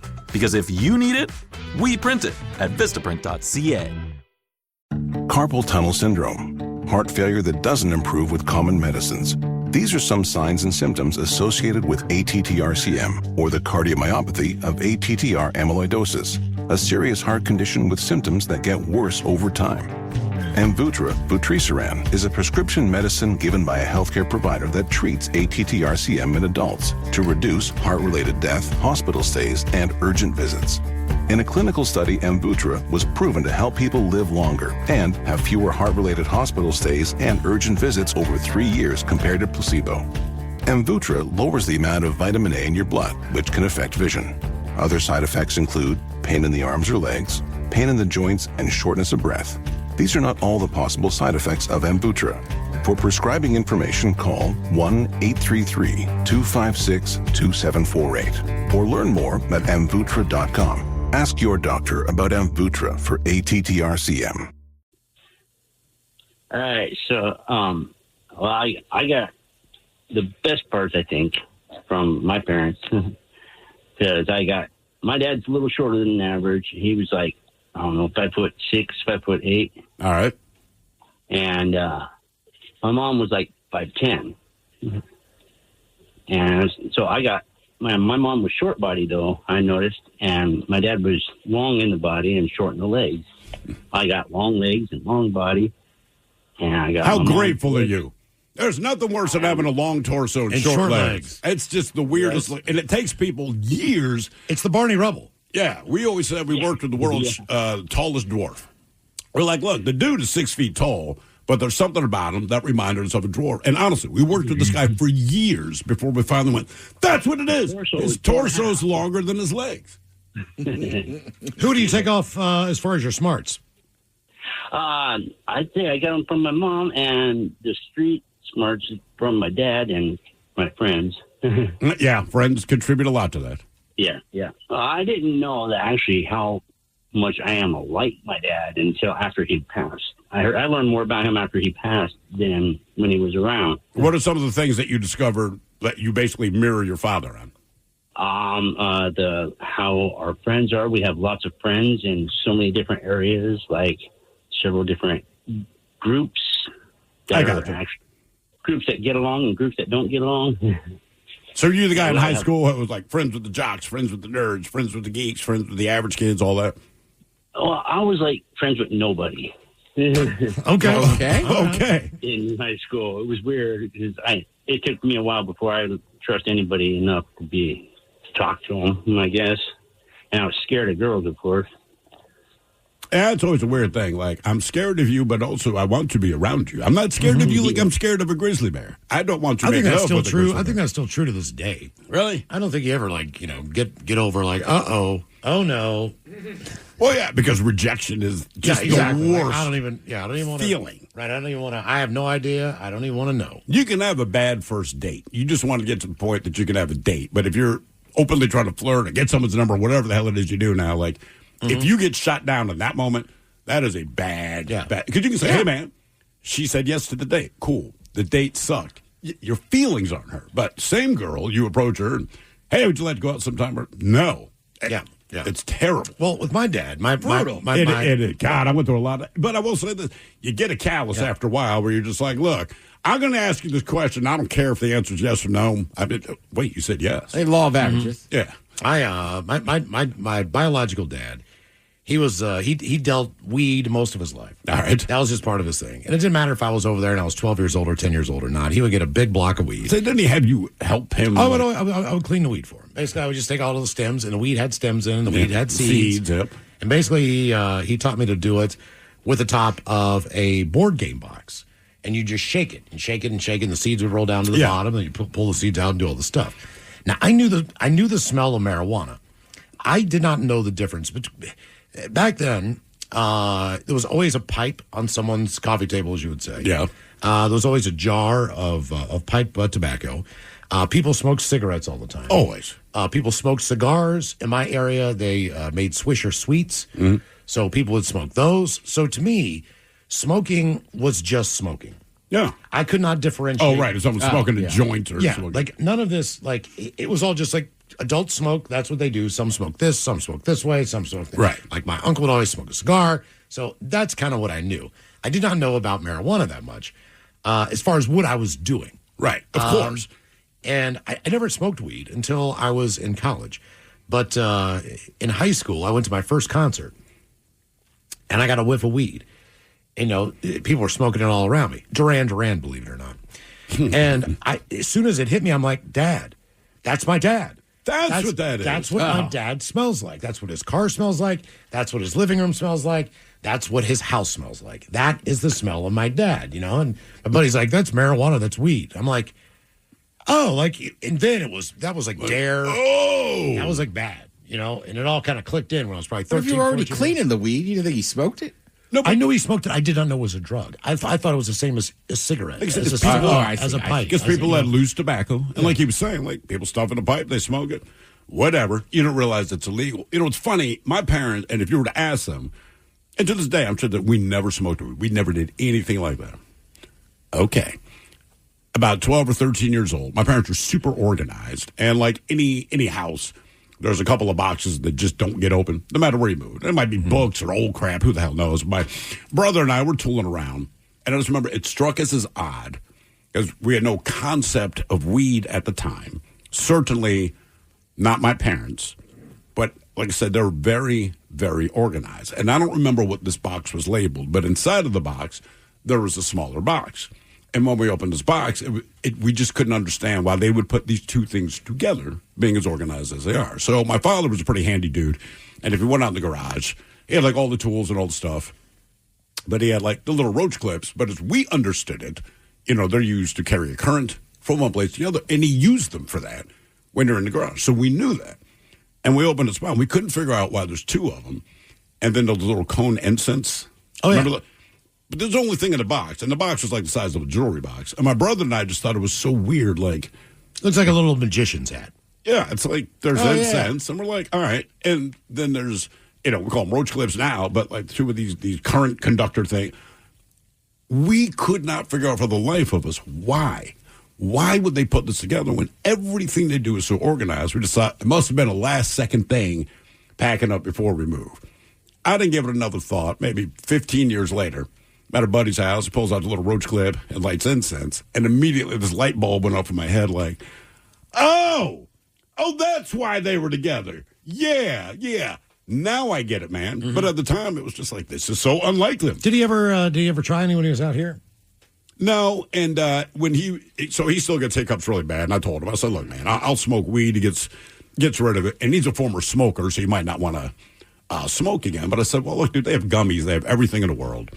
And as far as I know, he was just like, no, I'm not. I'm just done. Yeah, I'm just done. But that was my mom's thing always, right? Like, she'll eat a little bit of an edible now. Yeah.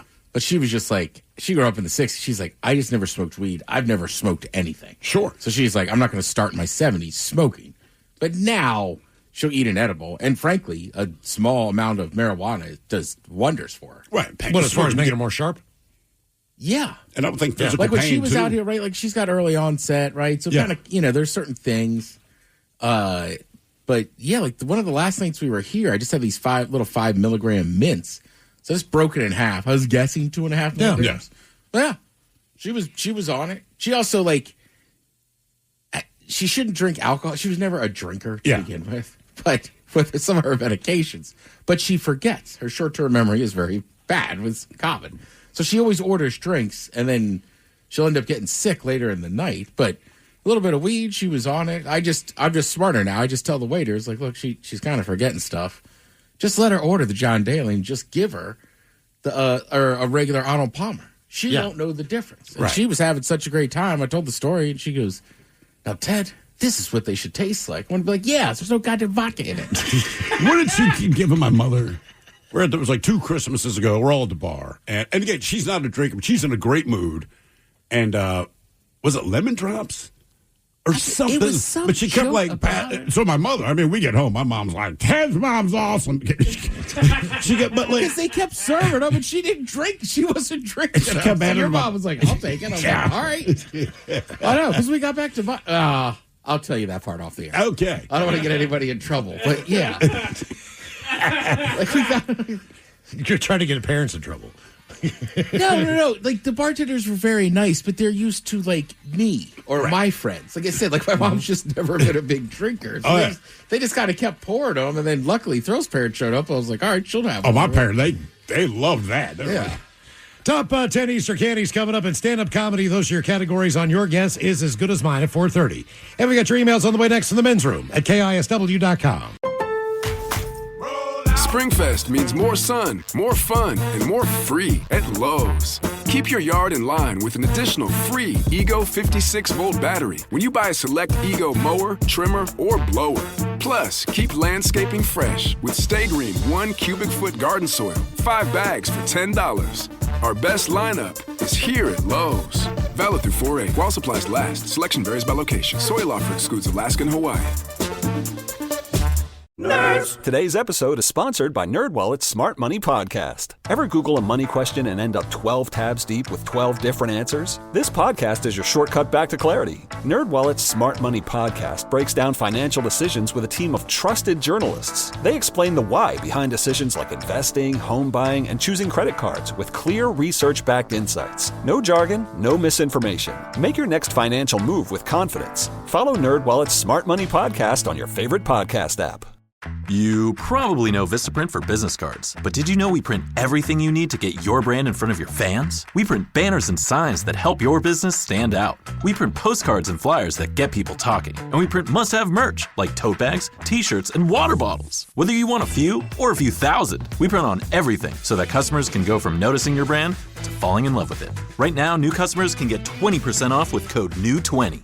Because if you need it, we print it at Vistaprint.ca. Carpal tunnel syndrome, heart failure that doesn't improve with common medicines. These are some signs and symptoms associated with ATTR-CM, or the cardiomyopathy of ATTR amyloidosis, a serious heart condition with symptoms that get worse over time. Amvuttra, vutrisiran, is a prescription medicine given by a healthcare provider that treats ATTR-CM in adults to reduce heart-related death, hospital stays, and urgent visits. In a clinical study, Amvuttra was proven to help people live longer and have fewer heart-related hospital stays and urgent visits over 3 years compared to placebo. Amvuttra lowers the amount of vitamin A in your blood, which can affect vision. Other side effects include pain in the arms or legs, pain in the joints, and shortness of breath. These are not all the possible side effects of Amvuttra. For prescribing information, call 1-833-256-2748 or learn more at amvuttra.com. Ask your doctor about Amvuttra for ATTR-CM. Life gets a lot easier once you start using Shipt same-day delivery. With Shipt, order from your fave national and local stores handled by shoppers who are detail-oriented and reliable. While they hand-select everything on your list, you get peace of mind and time back for anything.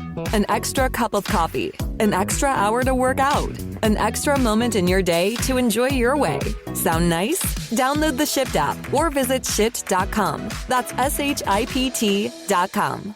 Hey, it's Captain Ron. Congrats. You made it through winter so far. Anytime it was freezing, you let the faucet in the kitchen drip a little bit to save your pipes. But what about the pipes outside? They've spent all winter out in the weather, just freezing and maybe cracking. So instead of being able to hook up the hose and fill the pool, you've created a pond in your yard. When things start smelling stinky, call Pinkies. PinkiesPlumbing.com.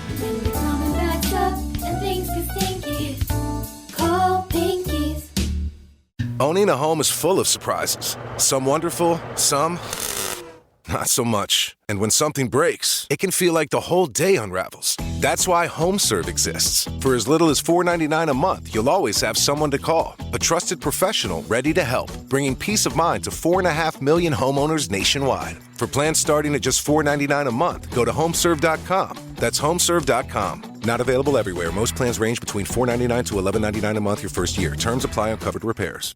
Carpal tunnel syndrome, heart failure that doesn't improve with common medicines. These are some signs and symptoms associated with ATTR-CM, or the cardiomyopathy of ATTR amyloidosis, a serious heart condition with symptoms that get worse over time. Amvuttra, vutrisiran, is a prescription medicine given by a healthcare provider that treats ATTR-CM in adults to reduce heart-related death, hospital stays, and urgent visits. In a clinical study, Amvuttra was proven to help people live longer and have fewer heart-related hospital stays and urgent visits over 3 years compared to placebo. Amvuttra lowers the amount of vitamin A in your blood, which can affect vision. Other side effects include pain in the arms or legs, pain in the joints, and shortness of breath. These are not all the possible side effects of Amvuttra. For prescribing information, call 1-833-256-2748 or learn more at amvuttra.com. Ask your doctor about Amvuttra for ATTR-CM. 99.9 KISW. We return to the men's room with Miles and Thrill. Okay, top 10 Easter candies coming up, and stand-up comedy with your guess is as good as mine, but first time for a few emails to the men's room at KISW.com. You've got mail. You've got mail. And a couple from our question, for better or for worse, how are you like your parents? Jen from Ken here. Mom botches all the song lyrics all the time. I do too, even though I know the song word for word. Yeah, my mom was a singer. Yeah, oh my God. In the my car, mother, in the house. always. And thought she could, and she did not have a bad voice. I will say that. It was just the songs that she chose to sing were not necessarily in my wheelhouse. my mother loved Barbara Streisand. And again, she didn't have a bad voice, but Barbara Streisand is terrible. The nice thing was when Anita Baker put out her album Rapture. Now, she played that thing, literally just would flip the record over and over and over and sang every single song. And it's a good album. But my father and I started hating it. There was a point, and he rarely would just disappear somewhere. But I remember he's in the bedroom. I'm like, what's up? He's like, your mom keeps playing that Anita Baker record, and she won't stop singing. And he's like, see, I said, dude, I live here too. He's like, right. It's been like a month. But people who sing, even if they can or cannot, believe they can. I give my wife credit on this, right? So she will sing, and I'm used to it. She's a terrible singer, and she knows it, and she's open about it. Someone asked us yesterday, I can't remember what we were sitting at Fifth Avenue Tab. And nice. But this woman walks in, and she goes, something feels different about the bar, and I realized you're not playing music. And I said, oh, I can have my wife sing to you. And everyone kind of chuckled, and two of the guys that were sitting there were musicians. So I'm like, oh, can she sing? And my wife's sitting there. I said, no. I said, she's what drives rodents out of your yard. Like, if you got moles digging up your yard, have my wife sing to them. They will leave. I know people that can sing. Sometimes they're just like, shut up, please. I want to hear the song. We are not going out to karaoke. Right. Yeah, I mean, look, and I'm with you. I think people, even if you can't sing, you want to go to karaoke and sing. That's what it's for. It's great, but yeah. I've been into Ballard Mandarin a couple nights when they've been doing karaoke, and I'm like, buddy, you should not have gotten up there. There was a time years ago. The Rick Shaw. Rick Shaw is actually kind of pro level. There's Well, because last time we were there, no, it was not. But Renton's actually got a couple. Jay and he pulled me into a couple of those karaoke places in Renton, man. And those guys like practice all week. They're wearing the suits, man. They go up there and they kill it. People will know who I'm talking about. Have you ever seen the older black dude that does Brooks and Dunn? No. Oh, I've seen him at like 5 different karaoke bars. You can catch him at the Rickshaw. I've seen him at White Center. He tours. He absolutely crushes Brooks and Dunn. Really? Oh, my God. You can hear it in my voice. Like, if I see him coming, I'm like, oh, get ready. Brooks and Dunn's in the house. Oh, I mean, when the sun goes down his side of town, you're just like, yes. Dude, my buddy, he has like social anxiety, right? He does not like big crowds. If they have karaoke, he will go up and sing. And he doesn't just sing. And he loves boy bands, right? Unapologetic about it. But he's like, man, I don't like being around people, whatever. And we're in a packed place. Karaoke pops up. It's like, I'm going to sing this song. And the first time that he did it, I'm like, you know what? Good for him. You know, he doesn't like big social situations. He can be in front of a crowd. Brother goes up there, and I mean, he mimics what they do in the video. So he's like pulling off his coat and opening his shirt and dropping to the floor. And I'm like, this is the same guy, right? But people, and he's pretty good at it, but people freaking love it. Then he walks off stage and doesn't want to be bothered again. I'm like, bro, you can't walk on the stage. And you don't just sing. I mean, like, your shirt is open. You're on the ground. You're gyrating the whole nine, but you have social anxiety. I'm like, I don't think you do. Two things, guys. I'm 6'2", 190, have very small teeth, and have no wisdom teeth, and I'm missing my bottom 2 rear molars. They weren't extracted. Just never got them. You have small teeth. 6 foot, 190? 6'2", 190. So he's like tall and gangly with tiny with chiclets. Teeny tiny teeth. Yeah. All right. Damn. Guys, I hate my dad, but because of him and our Portuguese heritage, he introduced me to, linguiça sausage. But I can't live without it. Yeah. What is that? It's kind of a cured sausage. Like, you don't have to cook it or anything. It's just ready to go, so to speak, but it is so good. You've had it before. I was you just saying, don't realize shows it's up Portuguese. Yeah. Guys, I'm chronically late for everything. My excuse is I was born 19 days late, and my mom was even induced. Another one. Body hair. I've got Ted beat by a mile. My father had exactly 3 chest hairs. I must have had 3,000. Not to mention the back hair and shoulder hair, and the hair around the tramp stamp area. Who's the hairy person in your family, Ted? Was your dad hairy? I don't remember him being particularly hairy. Your mother You is never not saw him hairy. without a shirt on. That But is like my true. brother, I mean, basically everybody in my family has pretty much. So Like, you and your brother are hairy dudes. But Yeah. like your mother, your father, like you don't look at them and go like, wow, that's a hairy family. like my dad was pretty. His just wasn't as dark as ours. Is that what it was? Yeah, but everybody in my family, like my uncle Phil. You're the hairiest guy I know, and that's not an insult. That's the truth of it, with the exception of the top of your head, because that's how nature does us. Right. So I mean, almost every Smith, you'll hear be like, "I get my wife to shave my back," or "You got to get a buddy." I'd have Shave Buddy. You guys should start a company, Shave Buddy. Well, they have. I'll like, come over to your different house and take care versions of it. now. Yeah, that you're supposed to be able to do by yourself. I just told my buddies, like, look, I got a Vegas trip coming up. You got to come over next week to shave my back. I am 59. My middle brother is 65. My oldest is 68. I'm the one who is bald. What's really amazing is that my middle brother has cancer and has somehow managed to keep the hair on top of his head. Even more amazing is that he lost the hair on the rest of his body. Are you kidding me? He's getting cancer treatment, but he still has a full head of hair. Look, I know you don't want your brother to have cancer, but you know deep down that just pisses that guy off. For worse, my dad and I are both working on marriage number 3. Ooh. Third time's a charm, right? My Uncle Bill got engaged over the weekend at 74 years You've done, and this will be his. This will be his. He got married at like 20 for maybe a year. You ignore that So I one. don't think he really counts that. Sure. One. Then his second marriage, he was married for a while, and then it's been 30 years since he's been married. So this is his third marriage. This is his third. Why? You said he's 74? He's 74. His girlfriend's 47. Still. Like, man. She's from the Czech Republic. I got to show you a picture. You go like, I get it, Bill. I get it. Okay. I'm just saying. I mean, I'm not trying to be that guy. I'm like, I get it, dude. No, he's that guy. You're knee deep in love. Yeah. That's what I like to call it. Knee deep in love. Look at that. Yeah. I'm like, dude, she's younger than me. Yeah. You know, by seriously. He's probably like, exactly. By 9 years. Uh-huh. 9 years younger I than know. me. How long's he been dating her? Oh, about a year, probably 6 months. Tell him to be careful. So when I was down there last year in August, he was not dating. So it's been less than that. Oh, really? This is some smack stuff. Tell him to be careful. Of? I went out with a girl for like 2 months, and her the story I had heard is that somebody in her family had married one of these kind of mail order brides. Yeah. And apparently, once the marriage happened, the sex stopped. Not just that, like the whole demeanor, everything changed. And it went from like young hottie to like, we just have an angry old Russian woman in our house. Yeah. Listen. Well, I think she's been in the country for like 40 years. It doesn't have to be mail order like for that most to of her happen. life. Like she grew up here. Come on, Mike. You can corroborate this. Oh, yeah. Yeah, it doesn't be mail. Like, once you get married, then, like, the gloves are off, and now here's the real just deal. a constant scowl on her face always. Yeah. Love I thought you. you thought I was charming. Like, no. I said, man, my morning routine has changed. You know, every morning, you know, when you start dating, you wake up, hi, good morning, how you doing? Hey, You want ignore the morning You breath. want some coffee? Yeah, exactly. But now, every time that I wake up, we sleep on 2 separate levels of our house. She's upstairs, I'm downstairs, and I hear her coming down the stairs, and I have all the animals that are down there with me. She comes down the stairs, and I hear, oh, good morning, my little baby. Oh, yeah, good Not morning. you. Did you sleep good? Morning. And she sees Oh, me, no, and I'm like, oh, I've okay. done with that for years. With those 2 dogs. Come here, Chewy. That's right. Oh, are you going to see take out the good? trash? Right. Time for a few birthday emails brought to you by Min's Room Roasted Red Salsa from San Juan Salsa Company.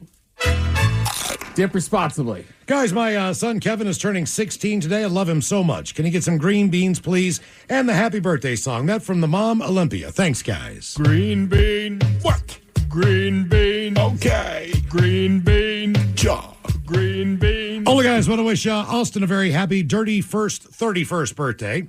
Can you give him a fart montage, a smell it, and the captain talking about how he's going to rock the Lyman Tavern, playing with his accordion, and some dad jokes. Thanks so much, and rock on. That from Badass Jace.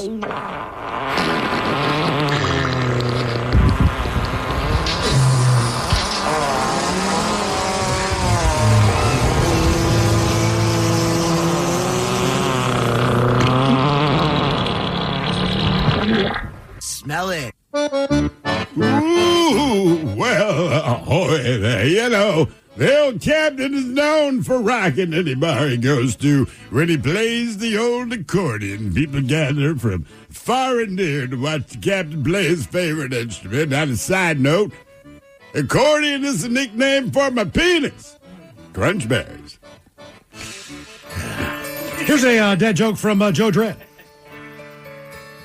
Says I sent an email to Phil Collins hoping I could get a phone call to my wife on her birthday. Oh, yeah. But it didn't happen. No reply at all. Genesis song. Oh. Very good song, by the way. Underrated. Talk to me. What's the difference between a golf ball and a Land Rover? Difference between a golf ball and a Land Rover. You can get a Land Rover out of water? No, Tiger Woods can drive a golf ball 300 yards. Oh, damn. That's good. Did you guys... Just for the record, I mean, I know we've talked about it. I couldn't have been the only one that burst out laughing when I saw that news. My wife told me I just roll my eyes like, next. I mean, you know me. I went, you gotta be kidding me. Even my son had to joke about it last night. I can't remember it exactly, but it's like, what's the difference between a tiger and a lion? I'm not tracking. He's like, a lion can drive or a Land Rover or something like that. I don't know. Or no, a lion would never drive drunk. Speaking of a lion, did you guys know a lion would never flip a car over on safari? There it was. But a tiger would. I think that was the joke, yeah. Yeah, one more. I told the nurse that I was bitten by a wolf. Oh, yeah? She asked where. I replied, no, just a normal one. We should probably get a contestant on the line now for your guess is as good as mine. 206-803-ROCK. One more birthday request. Ola Bacholas, it's my younger brother's 36th trip around the sun. Can Coke Ted and Coach Ted argue over giving Phil some advice on how to not be a homebody on their birthday? And the captain giving the Urban Dictionary definition of crunchitize. I'd really appreciate it. Thanks, you all. That from Lydia, a.k.a. Fireball. Oh, coach, start out. All right. Well, it's your birthday. You want to get out. You want to do stuff. Obviously, I think you want to get the hell out of the house. It sounds like whoever this is sent an email doesn't want you there anymore. Well, it's pretty simple. First of all, you got to get out of the house to acquire the cocaine. Second of all, nobody wants to sit in a room by your house doing cocaine. What you want to do is go to a bar, a crowded bar, spend the whole night in the bathroom having a blast, then come out and tell everybody about your business ideas.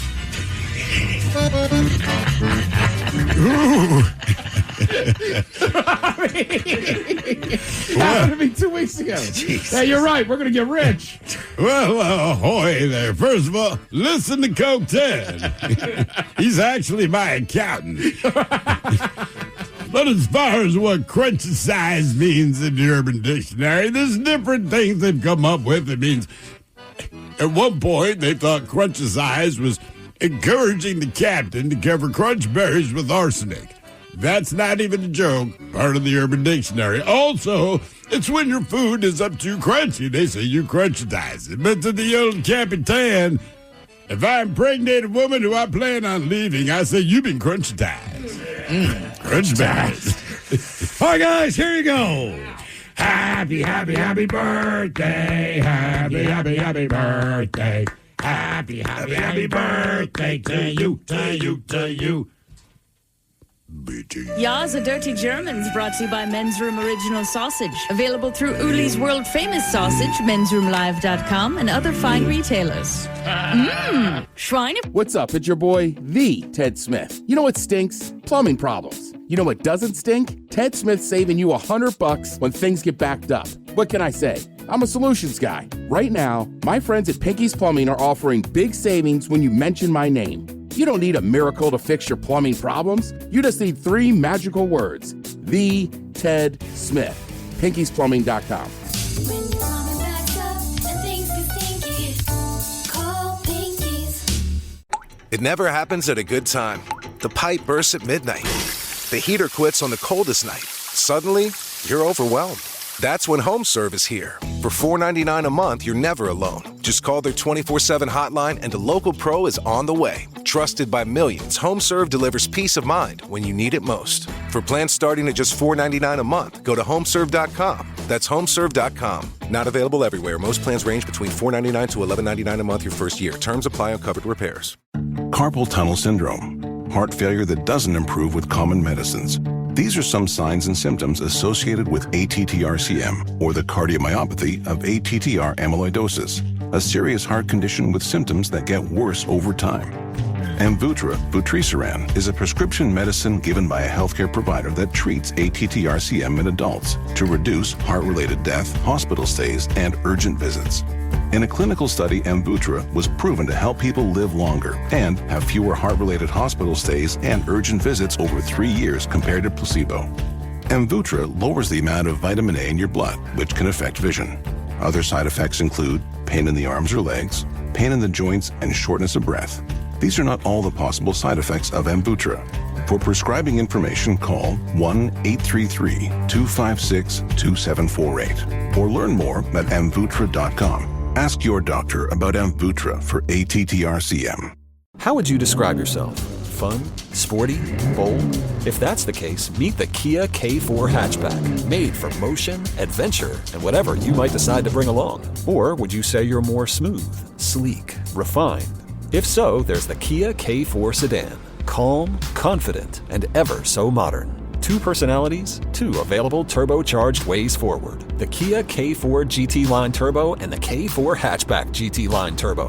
What turbo's you? Turbo is available on select K4 trims. Flash. Take a moment, time for a little Your Guess Is As Good As Mine. It's an easy game to play. We get a contestant on the line. From then, you pick 1 of 2 categories and try to get as many right in said category before 3 strikes and you're out. Do we have a contestant yet ready to play Your Guess Is As Good As Mine? We sure do. We have Sammy. Welcome to the men's room.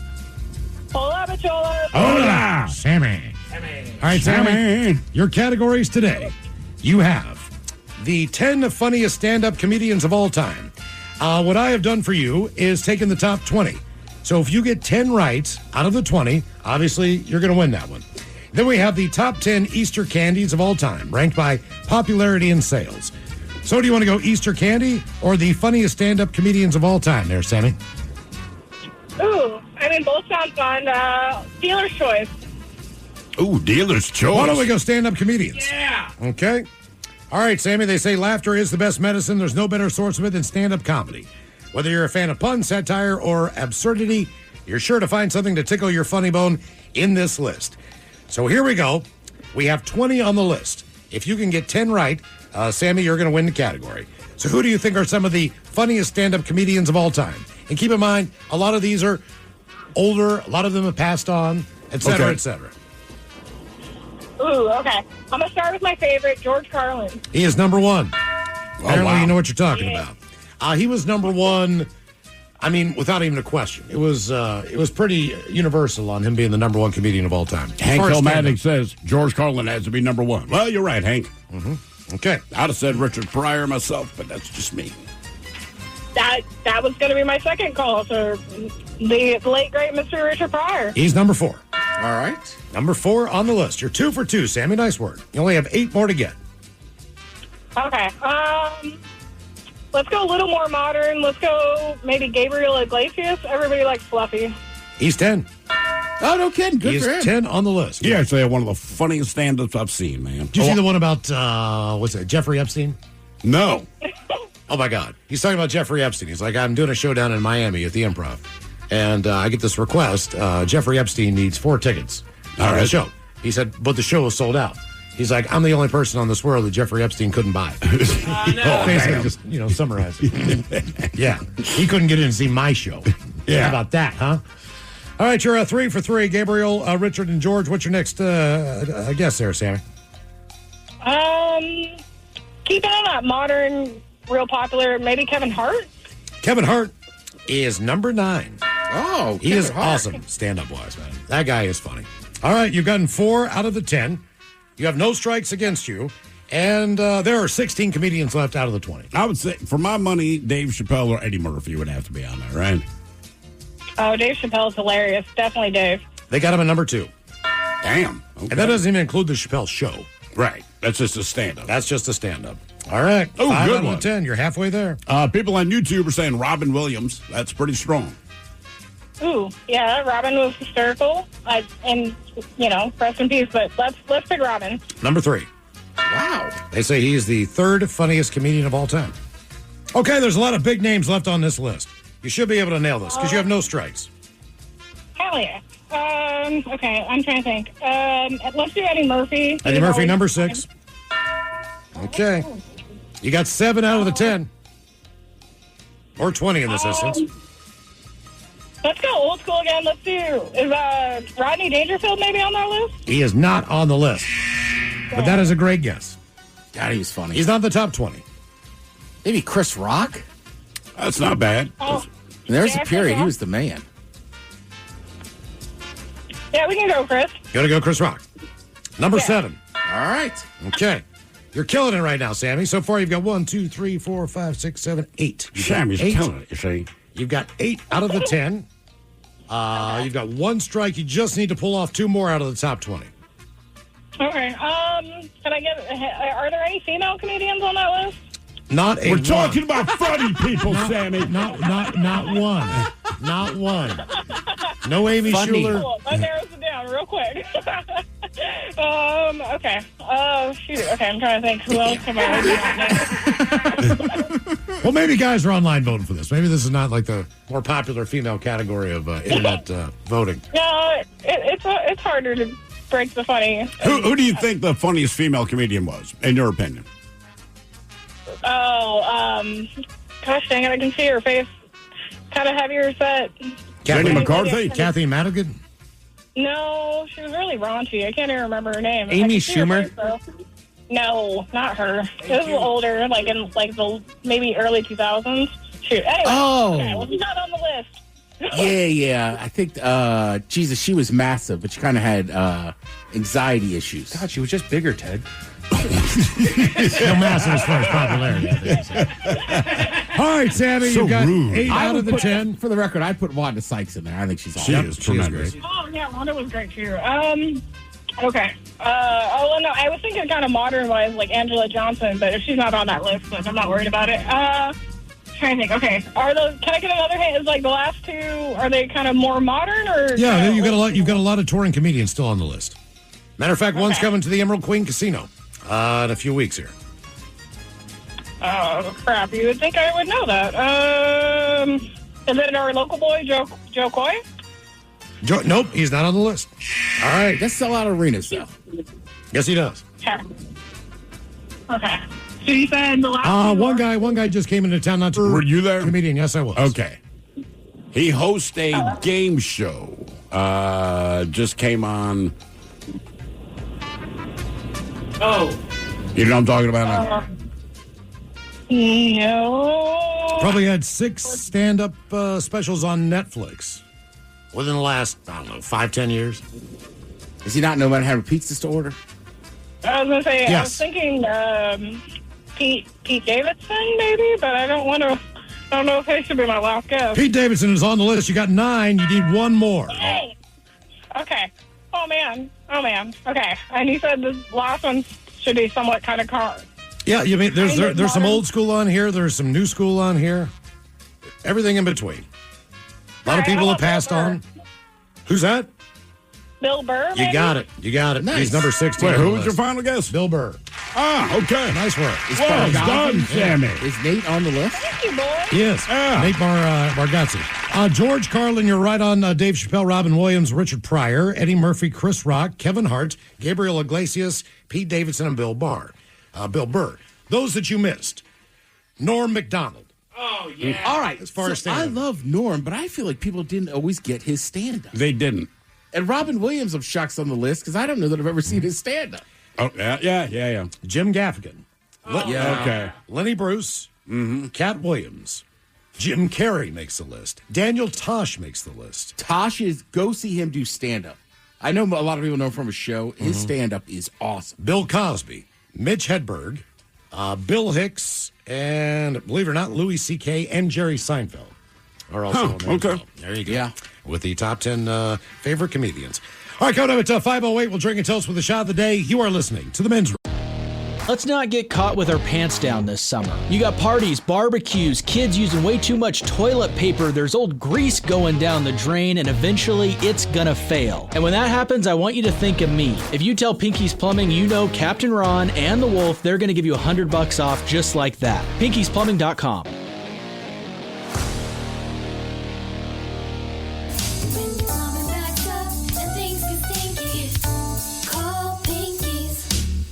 Owning a home is full of surprises. Some wonderful, some not so much. And when something breaks, it can feel like the whole day unravels. That's why HomeServe exists. For as little as $4.99 a month, you'll always have someone to call. A trusted professional ready to help, bringing peace of mind to 4.5 million homeowners nationwide. For plans starting at just $4.99 a month, go to homeserve.com. That's homeserve.com. Not available everywhere. Most plans range between $4.99 to $11.99 a month your first year. Terms apply on covered repairs.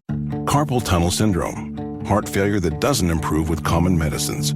These are some signs and symptoms associated with ATTR-CM, or the cardiomyopathy of ATTR amyloidosis, a serious heart condition with symptoms that get worse over time. Amvuttra, vutrisiran, is a prescription medicine given by a healthcare provider that treats ATTR-CM in adults to reduce heart-related death, hospital stays, and urgent visits. In a clinical study, Amvuttra was proven to help people live longer and have fewer heart-related hospital stays and urgent visits over 3 years compared to placebo. Amvuttra lowers the amount of vitamin A in your blood, which can affect vision. Other side effects include pain in the arms or legs, pain in the joints, and shortness of breath. These are not all the possible side effects of Amvuttra. For prescribing information, call 1-833-256-2748 or learn more at amvuttra.com. Ask your doctor about Amvuttra for ATTR-CM. How would you describe yourself? Fun? Sporty? Bold? If that's the case, meet the Kia K4 hatchback. Made for motion, adventure, and whatever you might decide to bring along. Or would you say you're more smooth, sleek, refined? If so, there's the Kia K4 sedan. Calm, confident, and ever so modern. 2 personalities, 2 available turbocharged ways forward. The Kia K4 GT Line Turbo and the K4 Hatchback GT Line Turbo. What turbo's you? Turbo is available on select K4 trims. The right window treatments change everything. Your sleep, your privacy, the way every room looks and feels. At Blinds.com, we've spent 30 years making it surprisingly simple to get exactly what your home needs. We've covered over 25 million windows and have 50,000 5-star reviews to prove we deliver. Whether you DIY it or want a pro to handle everything from measure to install, we have you covered. Real design professionals, free samples, zero pressure. Right now, get up to 45% off site-wide, plus get a free professional measure at Blinds.com. Rules and restrictions apply. The Men's Room returns with Miles and Thrill. All right, coming up here at 5:08, we'll drink and toast with a shot of the day. And we do have your headlines on the way at 5:50. But first, quick check on Mike Hawk and some of the stories and headlines he is not working on. Well, thank you, Miles. Somebody has developed an app that's currently going viral that makes your MacBook moan when you slap it. Yeah, I saw that. Sadly, I think people are like, yeah, you like that. Oh, yeah. Come on, Mac. Never thought about slapping my computer. No. Not to hear it moan. Correct. But now that they have it, I'm more compelled to get the app. Like, what happens when I slap my computer? I've taken one over my head before, though, and smashed it on the concrete outside my house. Why? I had a family member in town. Oh, yeah. And I remember he was there for a week. Uh-huh. And while he was there, he did some interesting searches on my computer for, let's just say, some local talent. Okay? My wife had the habit of going through the history of the computer to see what she thought I didn't even know she was doing it. Sure. To see what I was looking at, which is mostly just show prep stuff. And, I'm not going to yank one out in the dining room, right? But he was going through some of the sites that Ted and I talked about, and then some other escort sites. Of course. And so she saw all this.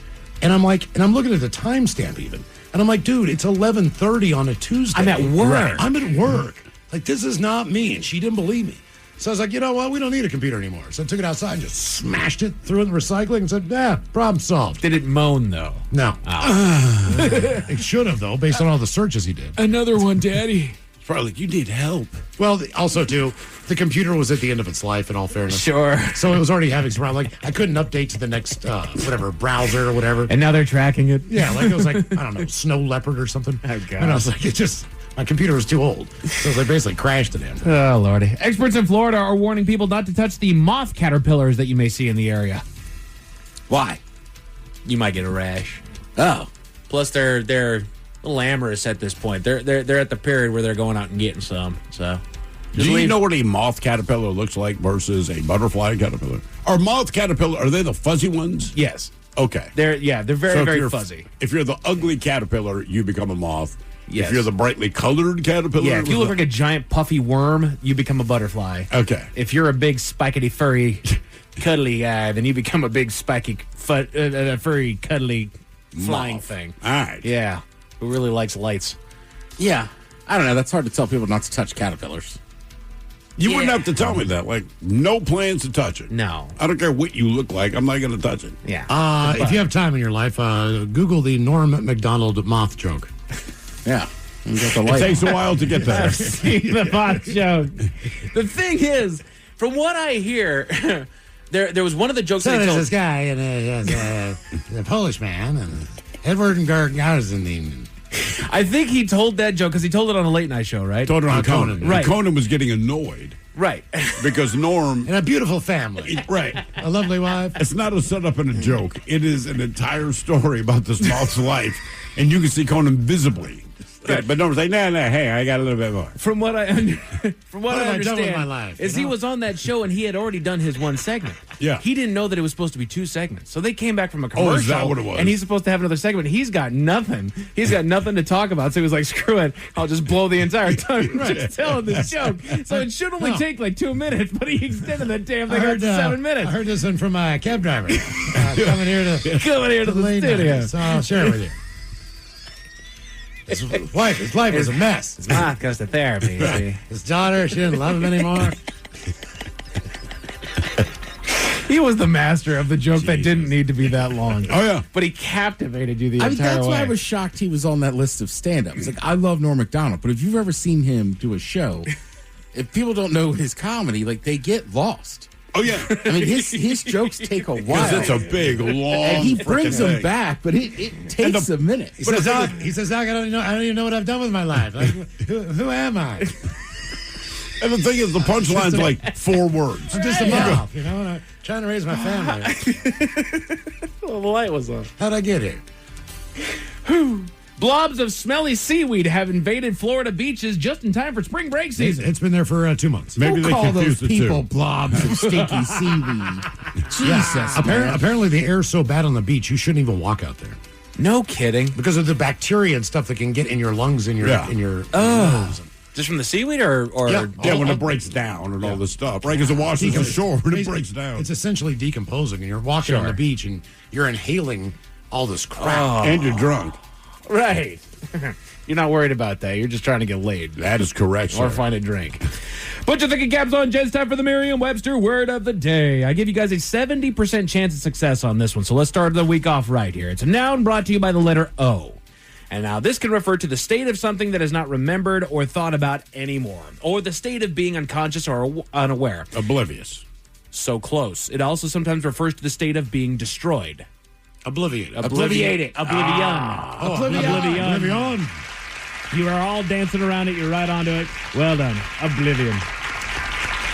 There's apparently an unstoppable mushroom that's tearing through North American forests. I read that. Can what you is eat it? it? I don't think so. Is it psychedelic?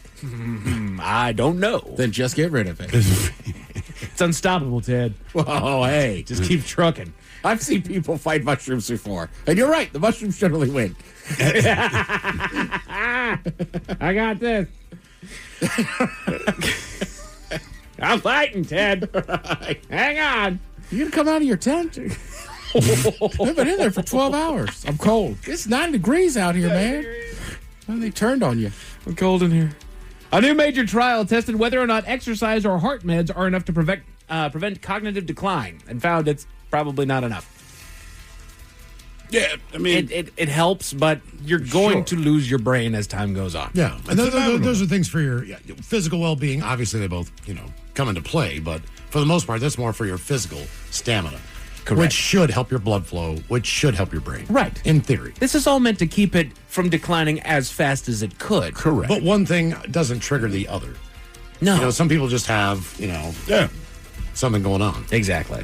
The debate has been settled thanks to science, and it says that no, designated hitters do not give baseball teams a winning edge. Jason. All right. Yeah, but why would you think they do? Some people. I mean, I know it's definitely just a would. sports argument, but it's like when you break it down. The like, pitcher's they tired out there. Now they have to go bat. Maybe. I don't know. It wasn't enough for Shohei Ohtani. That man continues to be one of the most dangerous men in baseball. No kidding. I mean, it seems like it should because you have an extra bat in there. Right. But And I don't know. Literally, his only job is just to hit dingers or get on base. Oh, he's a great pitcher. Yeah, Ohtani's the phenom. Ohtani is the one that completely blows that argument out of the water. That's why we talk about him. I know. If it were the norm, he would be average. Right. But he's not remotely average. No. And most pitchers do. I mean, unless times have changed that much. But when I was growing up, generally the best pitcher was almost a very good hitter, too. Yeah. If not the best. Babe hitter. Ruth. Yeah. Some people called him a good all-around baseball player. And hell, right. they still do it in the National League. They do. Yeah. That's my problem with Ohtani is he's still getting better. He's been in the league for how long, and he's crushed every year that he's been in there? Yeah, Tim Wakefield was probably the best position player that also became a pitcher. In my lifetime. Whiz. Like, let's talk GOAT. for Other a than minute here. Ohtani, obviously. Have you heard Ohtani's thing with his bobbleheads? No. No. Whenever they've done it multiple times. If they have a bobblehead night, he hits a dinger. Really? Yeah, I think he's like 5 for 5. Oh, my God. I'd keep doing it. It's something wild where it's just like, oh, crap, it's bobblehead night. He's going to hit a home run. Son of a gun. There's a group of researchers that are developing a clear nail polish that could turn long nails into stylus, thereby removing the issue of women with long nails having issues on their phones. Okay. So, some people, when they, if they're working on the computer, the little pen that they use instead of their fingers. This guy. Yeah. So that's the stylus, right? That guy. So now your fingernails. So now your fingernail Because- Oh, you got a little stylus. pointy thing. Exactly. Seems like you get hung up on It clothing. sounds stupid, but that actually makes sense to me. It Go ahead. does. Okay. It doesn't sound stupid, Steve. It's a first world problem is what we call that. That's what that is. Men's Room Top 10. The Men's Room Top 10. So these are the top 10 first world problems. The things that honestly we get to complain about, but let's face it, there's bigger problems at bay, okay? Number 10, being autocorrect errors.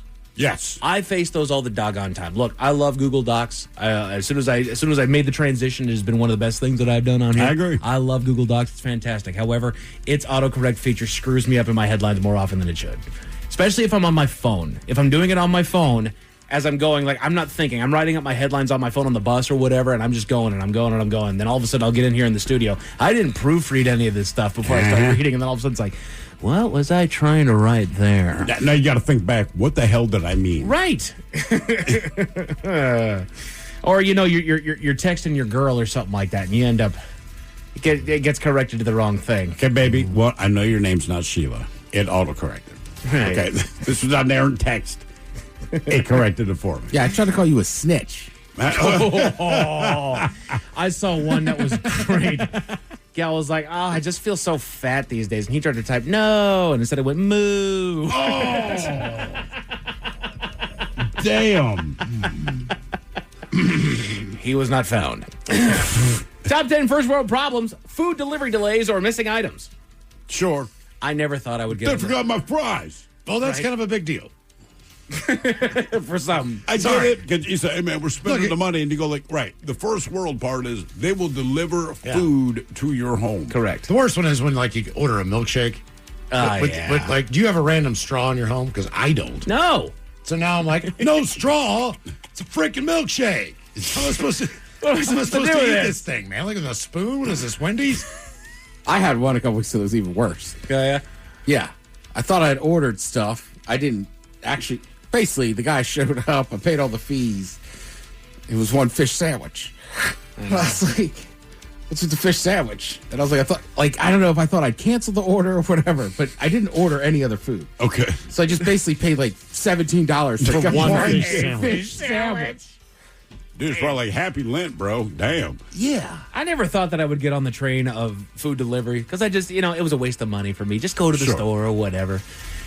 And doggone Jersey Mike's hits me up because I'm on their app. They're like, we got free delivery this week. And I'm like, hey, screw it. I'll take advantage of that. I do it.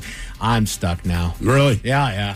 I mean, the problem is in our state, there's so many taxes. Yeah. It's crazy. That's the like when I have difference, people come visit, like somebody's like, why don't we just order food? And they were like, oh my God. Mm-hmm. Yeah. But with that said, I still think. But we still do it. Pizza delivery was like the original one. Sure. Like I love the idea of a hot pizza showing up to your house. You can sit on the couch, watch sports, watch a movie. I think we bitch about the cost of it, but we keep doing it.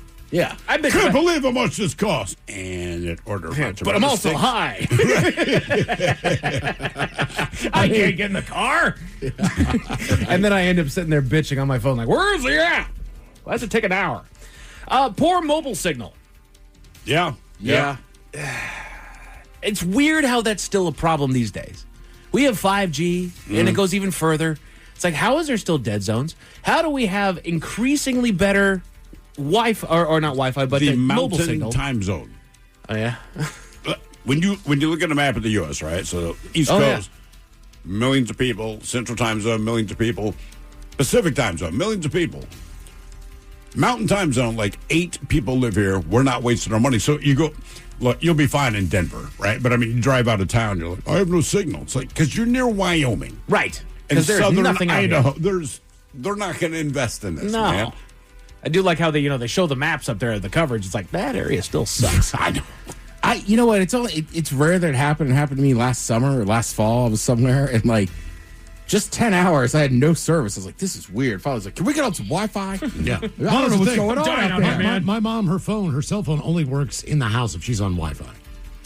So she'll typically sometimes, it's certain things she can't get on it, so she'll drive downtown just to check whatever other things that she can somehow use. Top 10 first world problems. Slow walkers or traffic?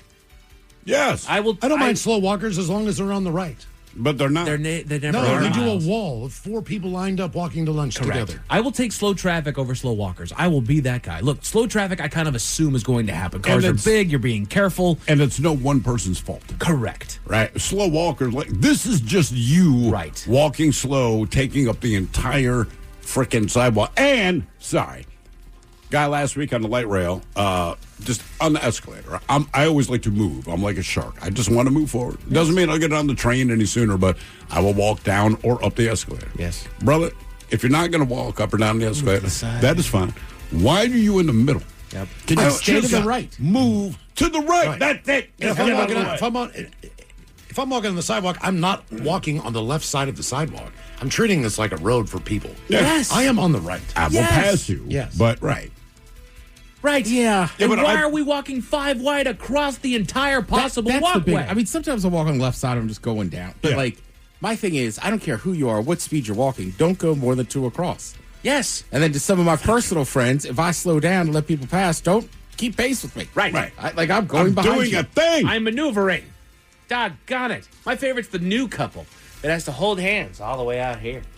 It's like, how are you taking up the space of 4 people with 2 of you? No, just move. Criminy. Move out of the way. But I did realize I was an a-hole. Just like, this is bugging me so much that this guy on the escalator won't get out of the way. And the thing is, it doesn't matter. And then but it pisses me off. It doesn't, but to me, I was a kid when like somebody taught me that. Like, you stay to the right of the escalator and let people go up because some people like to walk. Right. And people do understand that at the airport. That's the one place I found, like, everyone seems to understand, like, right, just go to the right. Right. And then there's the same people that will stop in the middle of nowhere. Out of nowhere, I mean. They never check to see if there's anybody behind them. We are in a crowded airport, okay? We're going through terminals. We have to weave. There is now one traffic going that way and one lane of traffic going this way because, yet again, for whatever reason, when the terminal is loading somebody in there, we have to line up in the entire friggin' walkway because, they close the door if the line gets short. Right. So we've got a narrow walkway. You don't sit there and stare at what that one's doing and then just stop for a second. I will run into your back, and I will not care that you're an old man, and I will knock your ass down. Also, whether you're going up or down on an escalator, when you get to the up or down, you can't just stop. Oh, my God. The escalator does not stop moving because you did. That one, right out of the gangway. I have found that at the airport, I will just say, move. And I don't mean to be, like, it is out of my mouth before I realize maybe I could have phrased it different. But I don't know what it is about there. And I'm in no hurry other than to get to the bar or Hudson News and buy some combos. But it's still like, move. Right. Yeah, I get real SE. And my wife likes to remind me of that. It's like, you were terrible at an airport. Like, no, I am efficient. Top 10 first world problems. Having nothing to wear, even though you have a wardrobe full of clothes. I don't have that problem. You can say the same thing about your cupboard. Looking in there, I got nothing to eat today. No, you got a ton of stuff in there to eat. You don't want to eat it. That's don't all. buy stuff you don't want to eat. That's always my thing. Like, because my wife will say, man, there's just nothing to eat. And I get home, and I'm like, this entire cabinet is full of food. The entire refrigerator is full of food. And you went to the grocery store. Buy stuff you want to eat, and this is not a problem. It's also the equivalent of doing a crossword puzzle. I can get certain words that you can't, that Steve can get. There you go. I can see differently when I open that cupboard than you can. Right. So, there's plenty to eat. I give a pass on that. It's just like, no, we have food. You have to think like I do on this one. Correct. And you think like you do, and we'll come together with something. Yeah, exactly. Forgetting your charger or having a short cable. I hate leaving it in a hotel room. Yeah. I'm guilty of that a lot. That's an easy one. I have just skirted that problem. I have multiple chargers in my home. Because eventually somebody's going to be like, I need to try, like, open one drawer. What kind of charger do you need? We probably have 12 chargers at home. We went to Canada this weekend, and my wife goes, I forgot to pack your charger. And she just looked at me and goes, and you don't care? I said, not at all. Nope. The phone dies. Oops. And make sure if you're traveling outside the country, it's like to Europe, you know what kind of oh, man, yeah. I did not know that was a problem until I traveled abroad. Yeah. I was like, it's a plug. No, it's not. I got the German variety and the Africa variety. I had the European variety, the Scotland variety. Yeah, you could buy one, too, that works for, like, most European countries. Nice. Misplaced gadgets. Your AirPods, your remote control, your phone. Pretty much.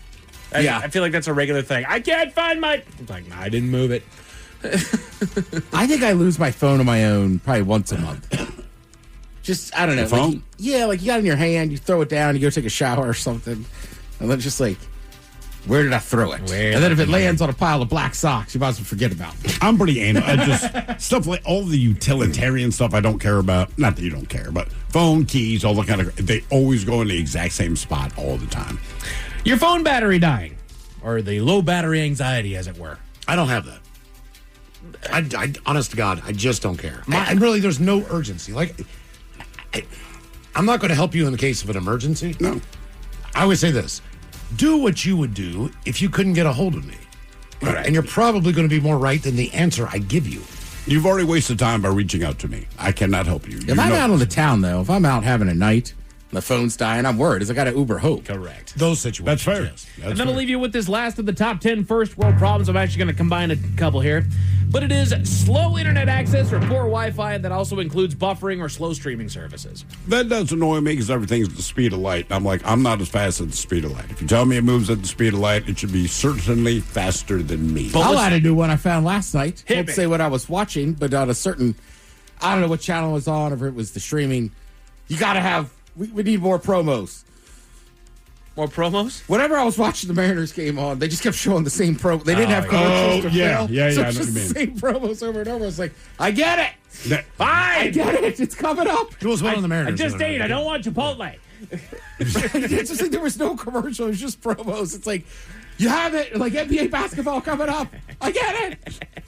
Stop playing the same song. We didn't sell any other spots. Right. A woman was arrested on domestic violence charges, but you won't believe what set her off, Miles. What set her off? Tell you all about it at 5:50. Thank you, sir. Headlines are coming up at 5:50. In the meantime, have we made it to drinking time? Somebody out there deserves to be recognized. And the men's room knows just who it is.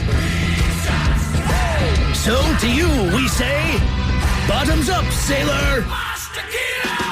You're the toast of our shot of the day. Drink time it is, and as usual, we head to the drink test. And Steve, a thrill hill to find out who we're toasting. Yes, indeed. And today we toast Kimberly Carroll of Detroit, Michigan. Now, I'm not entirely sure why she had to appear in court, but it wasn't anything felonious. But anyway, she was scheduled for a hearing at the 33rd District in Woodhaven before Judge Michael K. McNally.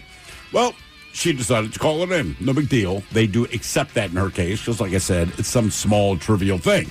But she phoned in without turning her screen on. Then she did turn her screen on. And the judge looked and said, you cannot be driving. Ma'am, what are you doing? Come on. Well, she said, well, Your Honor, obviously I'm not driving. That would be illegal. I'm a passenger in the car. I'll pull over right now. But the judge said, yeah, but the seatbelt is coming from the driver's side. There's no way you're sitting in the passenger seat. And she said, how would you be on the left side if you're the passenger in the front seat? Am I missing something? Then asked if she could possibly show the driver of the vehicle to verify the claim. She said, I absolutely can. I just have to get the driver's permission. Keep in mind, this is in court. She is on screen. The judge is watching this. The judge says, okay. She didn't ask anybody anything. The judge again says, ma'am, are you driving? She's like, I'm really not. I will pull over for you.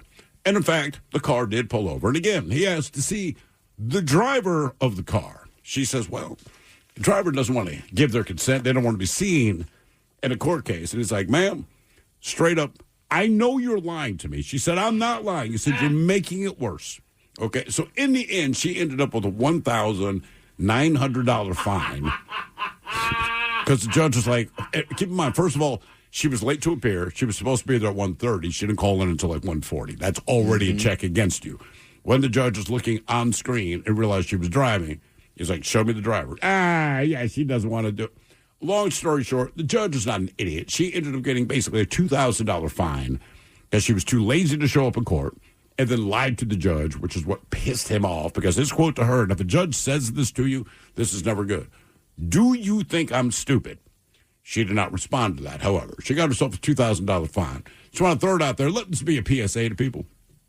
Show up to court on time. If you don't show up to anywhere on time, show up to court on time. If you can't show up on time and you're driving your car, do not put your ass on video because the judge can see it and everyone understands. The other thing we should point out is he's also looking at her steering wheel in front of her, but hey, you know. I know, if she had pulled over and was parked, she might have gotten away with it. But he was already pissed that she was in her car, period. All she had to do was pull over, take off the seatbelt, then maybe you're a passenger, but it wouldn't have mattered because the vehicle wasn't moving. So, yeah, how to compound your problem. So now she owes $2,000, and I believe she has a bench warrant now for something that was a misdemeanor in the first place. So we pour this booze, and we drink this booze because we think it's yummy. Yummy! So over the tongue and down the throat to party in our tummies. Down the hola bijola. All right, it's going to get tested online for Profile This, 206-803-ROCK. Profile This is next. What's up? It's your boy, the Ted Smith. Springtime is upon us, but you already knew that. What you might not know is that while you're ready to grab the hose and start watering those flower beds, your pipes could actually be frozen on the inside. And the truth is, you don't know about it till your yard starts flooding, or worse, your walls. Just remember, if you see water where it shouldn't be, or things start backing up and getting stinky, call Pinkies, PinkiesPlumbing.com.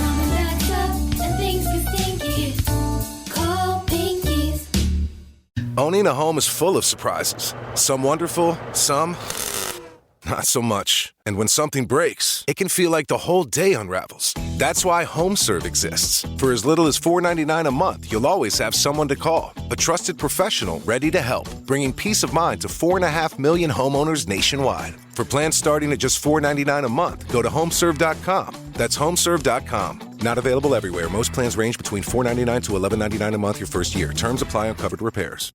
Carpal tunnel syndrome, heart failure that doesn't improve with common medicines. These are some signs and symptoms associated with ATTR-CM, or the cardiomyopathy of ATTR amyloidosis, a serious heart condition with symptoms that get worse over time. Amvuttra, vutrisiran, is a prescription medicine given by a healthcare provider that treats ATTR-CM in adults to reduce heart-related death, hospital stays, and urgent visits. In a clinical study, Amvuttra was proven to help people live longer and have fewer heart-related hospital stays and urgent visits over 3 years compared to placebo. Amvuttra lowers the amount of vitamin A in your blood, which can affect vision. Other side effects include pain in the arms or legs, pain in the joints, and shortness of breath. These are not all the possible side effects of Amvuttra. For prescribing information, call 1-833-256-2748 or learn more at amvuttra.com. Ask your doctor about Amvuttra for ATTR-CM. How would you describe yourself? Fun? Sporty? Bold? If that's the case, meet the Kia K4 hatchback. Made for motion, adventure, and whatever you might decide to bring along. Or would you say you're more smooth, sleek, refined? If so, there's the Kia K4 sedan. Calm, confident, and ever so modern. 2 personalities, 2 available turbocharged ways forward. The Kia K4 GT Line Turbo and the K4 Hatchback GT Line Turbo. What turbo's you? Turbo is available on select K4 trims. The right window treatments change everything. Your sleep, your privacy, the way every room looks and feels. At Blinds.com, we've spent 30 years making it surprisingly simple to get exactly what your home needs. We've covered over 25 million windows and have 50,000 5-star reviews to prove we deliver. Whether you DIY it or want a pro to handle everything from measure to install, we have you covered. Real design professionals, free samples, zero pressure. Right now, get up to 45% off site-wide, plus get a free professional measure at Blinds.com. Rules and restrictions apply. I love the Marquette community. I think, it to me resembles a family of some sort. You are coming to a place that is not only going to give you a great education, but I think it's going to make you a very well-rounded individual. Especially because of the size, you can definitely find your people. I came in and it was open arms. While you're here, we're going to try to make you feel that same love and make this place home. We are Marquette. We are Marquette. We are Marquette. We are Marquette. Hey, it's Tiki Barber with a special message for any local business owner looking to diversify your income.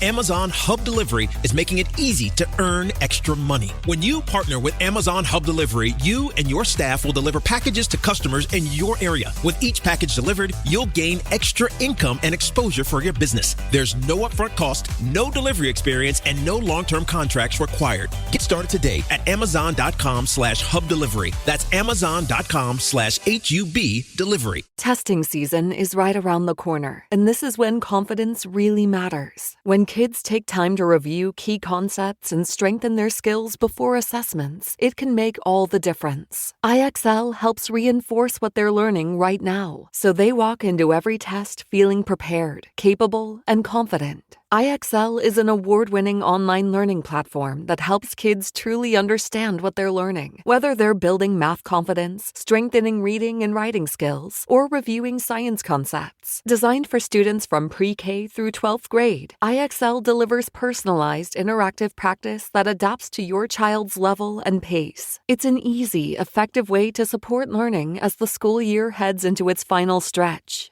Studies show kids who use IXL score higher on tests, proven in all 50 states. IXL is used in 96 of the top 100 school districts in the U.S. Make an impact on your child's learning. Get IXL now. And listeners can get an exclusive 20% off IXL membership when they sign up today at IXLlearning.com/audio. Visit IXLlearning.com/audio to get the most effective learning program out there at the best price.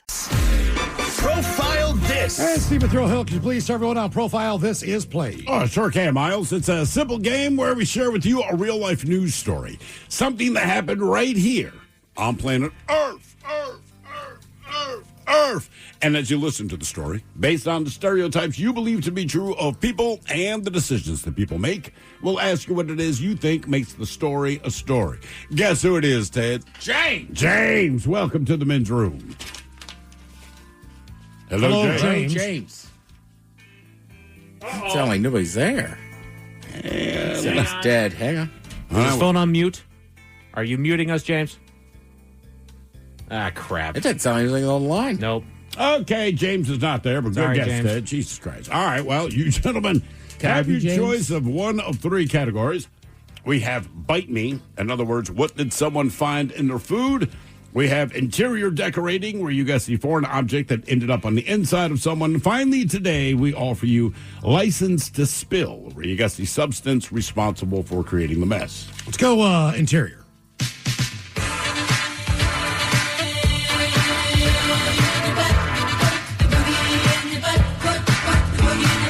We go to St. Petersburg, Florida, where emergency room personnel, they have to be ready for anything. And sometimes that anything isn't what anyone else would expect.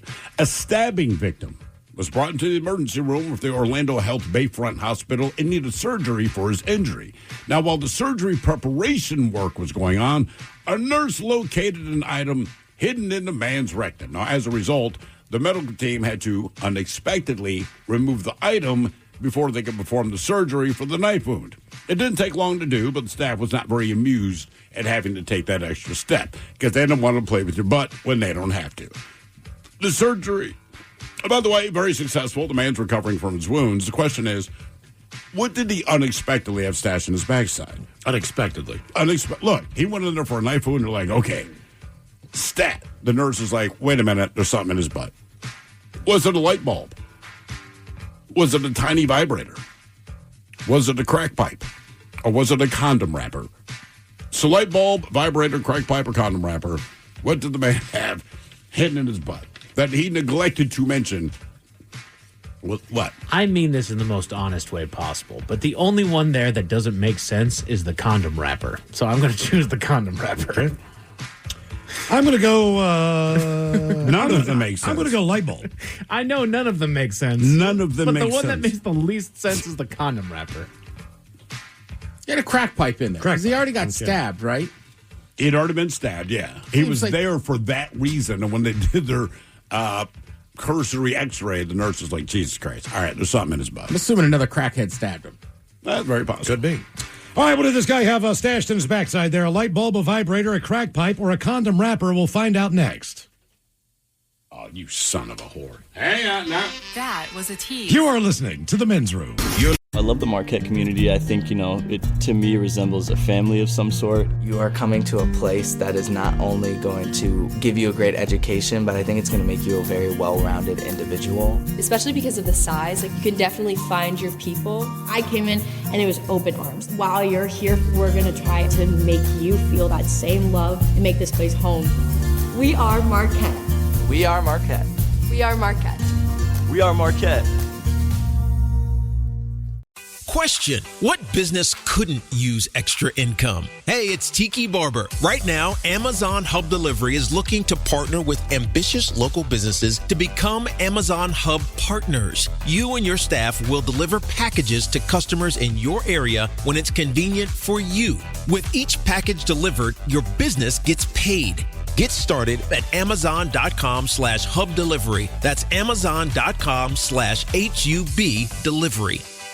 Testing season is right around the corner, and this is when confidence really matters. When kids take time to review key concepts and strengthen their skills before assessments, it can make all the difference. IXL helps reinforce what they're learning right now, so they walk into every test feeling prepared, capable, and confident. IXL is an award-winning online learning platform that helps kids truly understand what they're learning. Whether they're building math confidence, strengthening reading and writing skills, or reviewing science concepts. Designed for students from pre-K through 12th grade, IXL delivers personalized, interactive practice that adapts to your child's level and pace. It's an easy, effective way to support learning as the school year heads into its final stretch. Studies show kids who use IXL score higher on tests, proven in all 50 states. IXL is used in 96 of the top 100 school districts in the U.S. Make an impact on your child's learning. Get IXL now. And listeners can get an exclusive 20% off IXL membership when they sign up today at IXLlearning.com/audio. Visit IXLlearning.com/audio to get the most effective learning program out there at the best price. Listening to the Men's Room with Miles and Thrill. 99.9 KISW. Categories interior decorating on profile. That's got a Florida man who had been stabbed. He went into the hospital for surgery. Just got stabbed. Yeah. Problem is he also had something lodged in his backside that he'd take out before they could do the surgery based on his stabbing. Question is, what did he have stashed? A light bulb, a vibrator, a crack pipe, or a condom wrapper? And that is the very question that I pose to you, gentlemen. Once again, I want to point out all four of those options have, in fact, been found in someone's backside, including, Mike, the condom wrapper, where we're like, why the wrapper, not the condom? It has happened before. Not in this case, not the condom wrapper. Miles, you went with the light bulb, you freaky son of a bitch that you are. It was not a light bulb. And Ted, you went with the crack pipe. Yeah. And you're correct. That just seemed logical. Hanging out with other crackheads, you get stabbed. Does it seem logical? Yeah. But regular people don't get stabbed. Sure. So if it's not a domestic, I'm assuming you're smoking On crack. drugs. Right, you're on drugs on the street. Like, But how are you supposed to smoke crack if you can't see it with a light bulb? You know what? Miles makes a good point. That's honestly, I think a lot more people smoke meth with light bulbs. Oh, really? Yeah. Well, why is this? I'm intrigued now. It's just like a thing. I don't know if it's something with the shape of the light bulb. I just know, like, if that's a way to smoke crack. Oh, really? Or meth. I didn't know that. I am not up on my drug use. Now for all TV news all the time, it's time for TV Time with Ted. And now, because your pathetic life is confined to countless hours in front of a talking box, the Men's Room presents TV Time with Ted. Now, yesterday was a great day. And people say, Ted, why was it a great day? And Why was it a great day? Thank you, Steve. Well, it certainly wasn't the weather. Weather kind of sucked. Yes. But I had our old buddy VD come over, did some car work. You know me, I'm always working on the car. What'd you have done? Actually, I was just changing a battery in an air filter. All right. But it was rainy. It was cold. Shout out to anybody that was at the Mariners game last night. That looked cold as hell in that stadium. But why was yesterday a great day? One of the evil empires of this world got shut down. Thanks, number one there. Thanks to UConn at the last second. 72-70, Duke, 10 seconds to go. Get it into Boozer, back for Sarr, ahead, Boozer, that ball deflected and stolen by Mullins. Caravan, 2 seconds, Mullins tosses it up. It's good! We're pulling three! UConn goes in front! Utterly impossible! March means drama! Astounding! All Duke had to do was hold the ball there. Absolutely. Dead in the water. To come back and win this one, 73-72. A March hero is born. Braylon Mullins hits the dagger. All right. The main thing you got to understand is Duke's the number one seed. Yep. UConn's a 2 seed. UConn's They're very good. Sure. But Duke was up, 15 or 17 at half. A number one seed in that big of a game had not given up that lead. And then he's right. I want to say they still had a timeout or two. They inbound the ball. They basically could have held on to it or called a timeout. Look, they're just Boozer's, I think, a freshman. He just kind of panicked, and he threw that ball up. It got knocked down. The other guy, so then I'm yelling at the screen. I'm like, just get it 2, right? They didn't have to hit a 3. It was a 2-point game. But they kind of get confused. That kid launches that shot. You heard it, just pure net. It was awesome. That's why you watch this tournament in March Madness. There were 10 seconds left in the game, and if you don't know, the whole thing is, so UConn's down by 2 at the time. 2. And I can't say a lot of times, generally speaking, for that to happen, the team inbounding the ball is the one that's going to take the final shot. Should have been UConn. It's not UConn, it's Duke. So like you said, all Duke has to do, seriously, is not F it up. No, they just got to hold the ball and get fouled. You're correct. Right. And they go to the line and make one. And that was their plan, I believe. But like you said, Boozer kind of panicked. I don't know why he tried to launch this pass. Anyway, UConn tips it. It drops to UConn. There's now less than 10 seconds left. So it's still a scramble drill. They throw it back to this guy's, 5 feet behind the 3-point line. Yeah, I mean, he's not even close to the line. Now, for me, I did not watch the game. We watched maybe the last 4 minutes of the game. I watched the second half. And we're like, okay, so there's 10 seconds left. Duke is up. They're going to inbound the ball. Traditionally, it is almost impossible to lose that based on the situation. I'm putting on my shoes to take the dog out. My wife said, do not take the dog out. I said, but come on, man. And she's like, look, it's college basketball.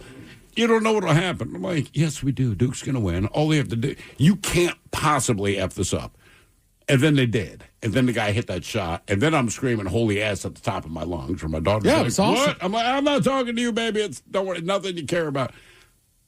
That was one of the best ends to a game I've seen. And the crazy thing is, so just understand, the team that won had the lead for exactly 0.4 of 1 second of that entire game. Yeah. But it's the last 0.4 of the last second. I don't care how good a kid is coming out of high school, right? At the end of the day, you're still talking about an 18, 19-year-old. Mm-hmm. I don't care how many stars he had. When you're in those pressure situations, like, they just haven't been there. UConn's got a few older guys. Hurley keeps that. Most of his guys stay. So I think Duke, I mean, that's just what happens. You got a freshman or a sophomore, hasn't been in that spot, and they panic. Chris Webber is not a dumb basketball player. In the championship game, once he called a timeout that they didn't have, what I want to say against North Carolina or Duke, I can't remember, and they lose that game, right? Like, these things happen. They do. It's a pressure situation. Now, the kid from UConn that hit the shot, obviously you don't want to curse when you're talking, but he was so fired up. It's a pure reaction. I like it. I mean, I don't know. I looked up on the clock, and it said 5 seconds. So I tried to get the ball to somebody who had made one in the game, and he wanted to throw it back. So, I mean, I saw 3 seconds. It was the last shot.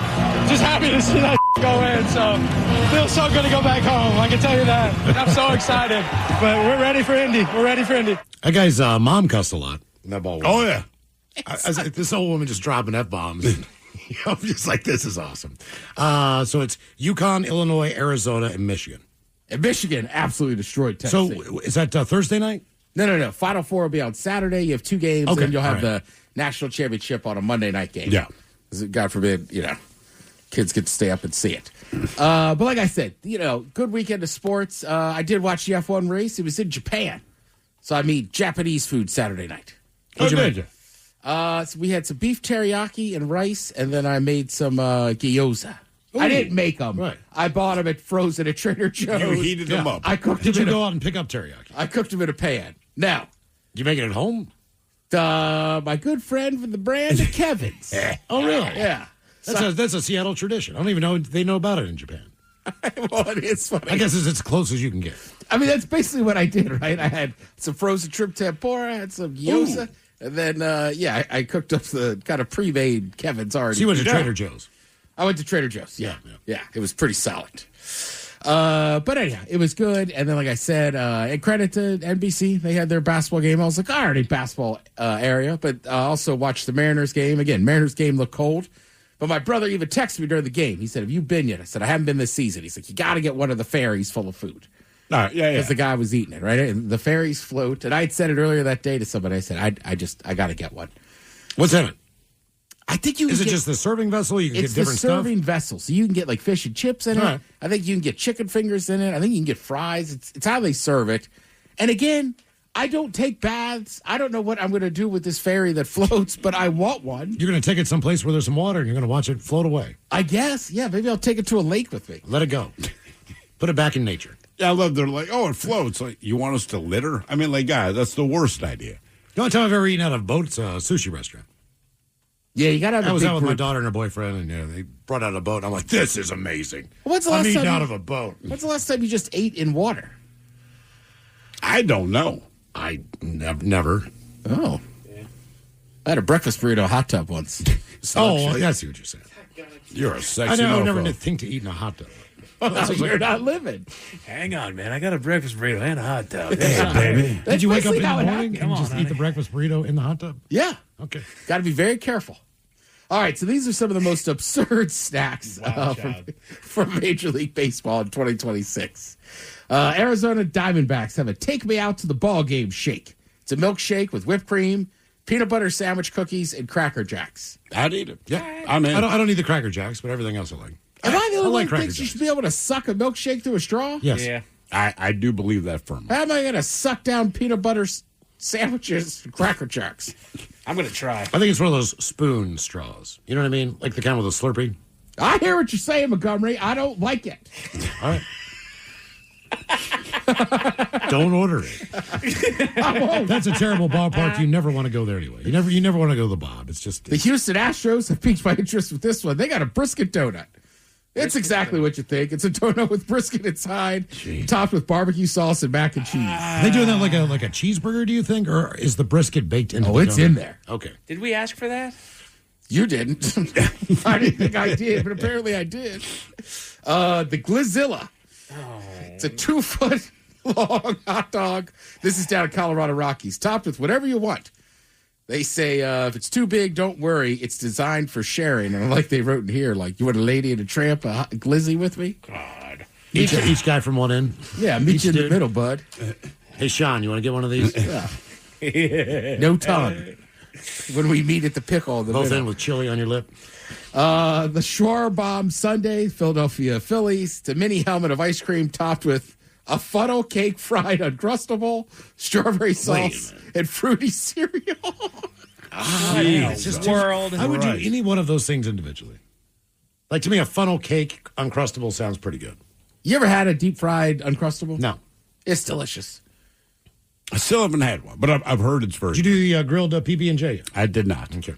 The first year we went to F1 in Vegas, the section we were at, it was like catered by like Wolfgang Puck or somebody. Okay. Ooh. So it was like deep fried PB&J. So I was like, I'm getting one of those. And then showed up and I was like, this is, man, he's just frying Uncrustables back there. Which is fair. It is the secret to my success. Kansas City Royals, you can get a s'mores quesadilla. Quesadilla is normal size, but it's got Nutella, marshmallow fluff, and graham crackers crumb. Yeah, it sounds like a dessert. Okay. Here's the best one, Miami. They have the machete. They also have a Chicago White Sox. Carne asada quesadilla. Oh, yeah. 2 foot long. In. Yeah. Done. Yeah. I would eat that in a heartbeat. That sounds good. Okay. Yeah. But like I said, Mariners, they split the series over the weekend? They did. So I would say Mariners fans, chill out. Sky's not falling. No. Cal. My God, it's still March. Just stop. Jesus God. Right, it's an ebb and flow. At one point, they will look like the best team in baseball. And at some point, I'm saying July, you're going to be like, I'm quitting this team. They're awful, but they have pitching. They have a lot of hitting.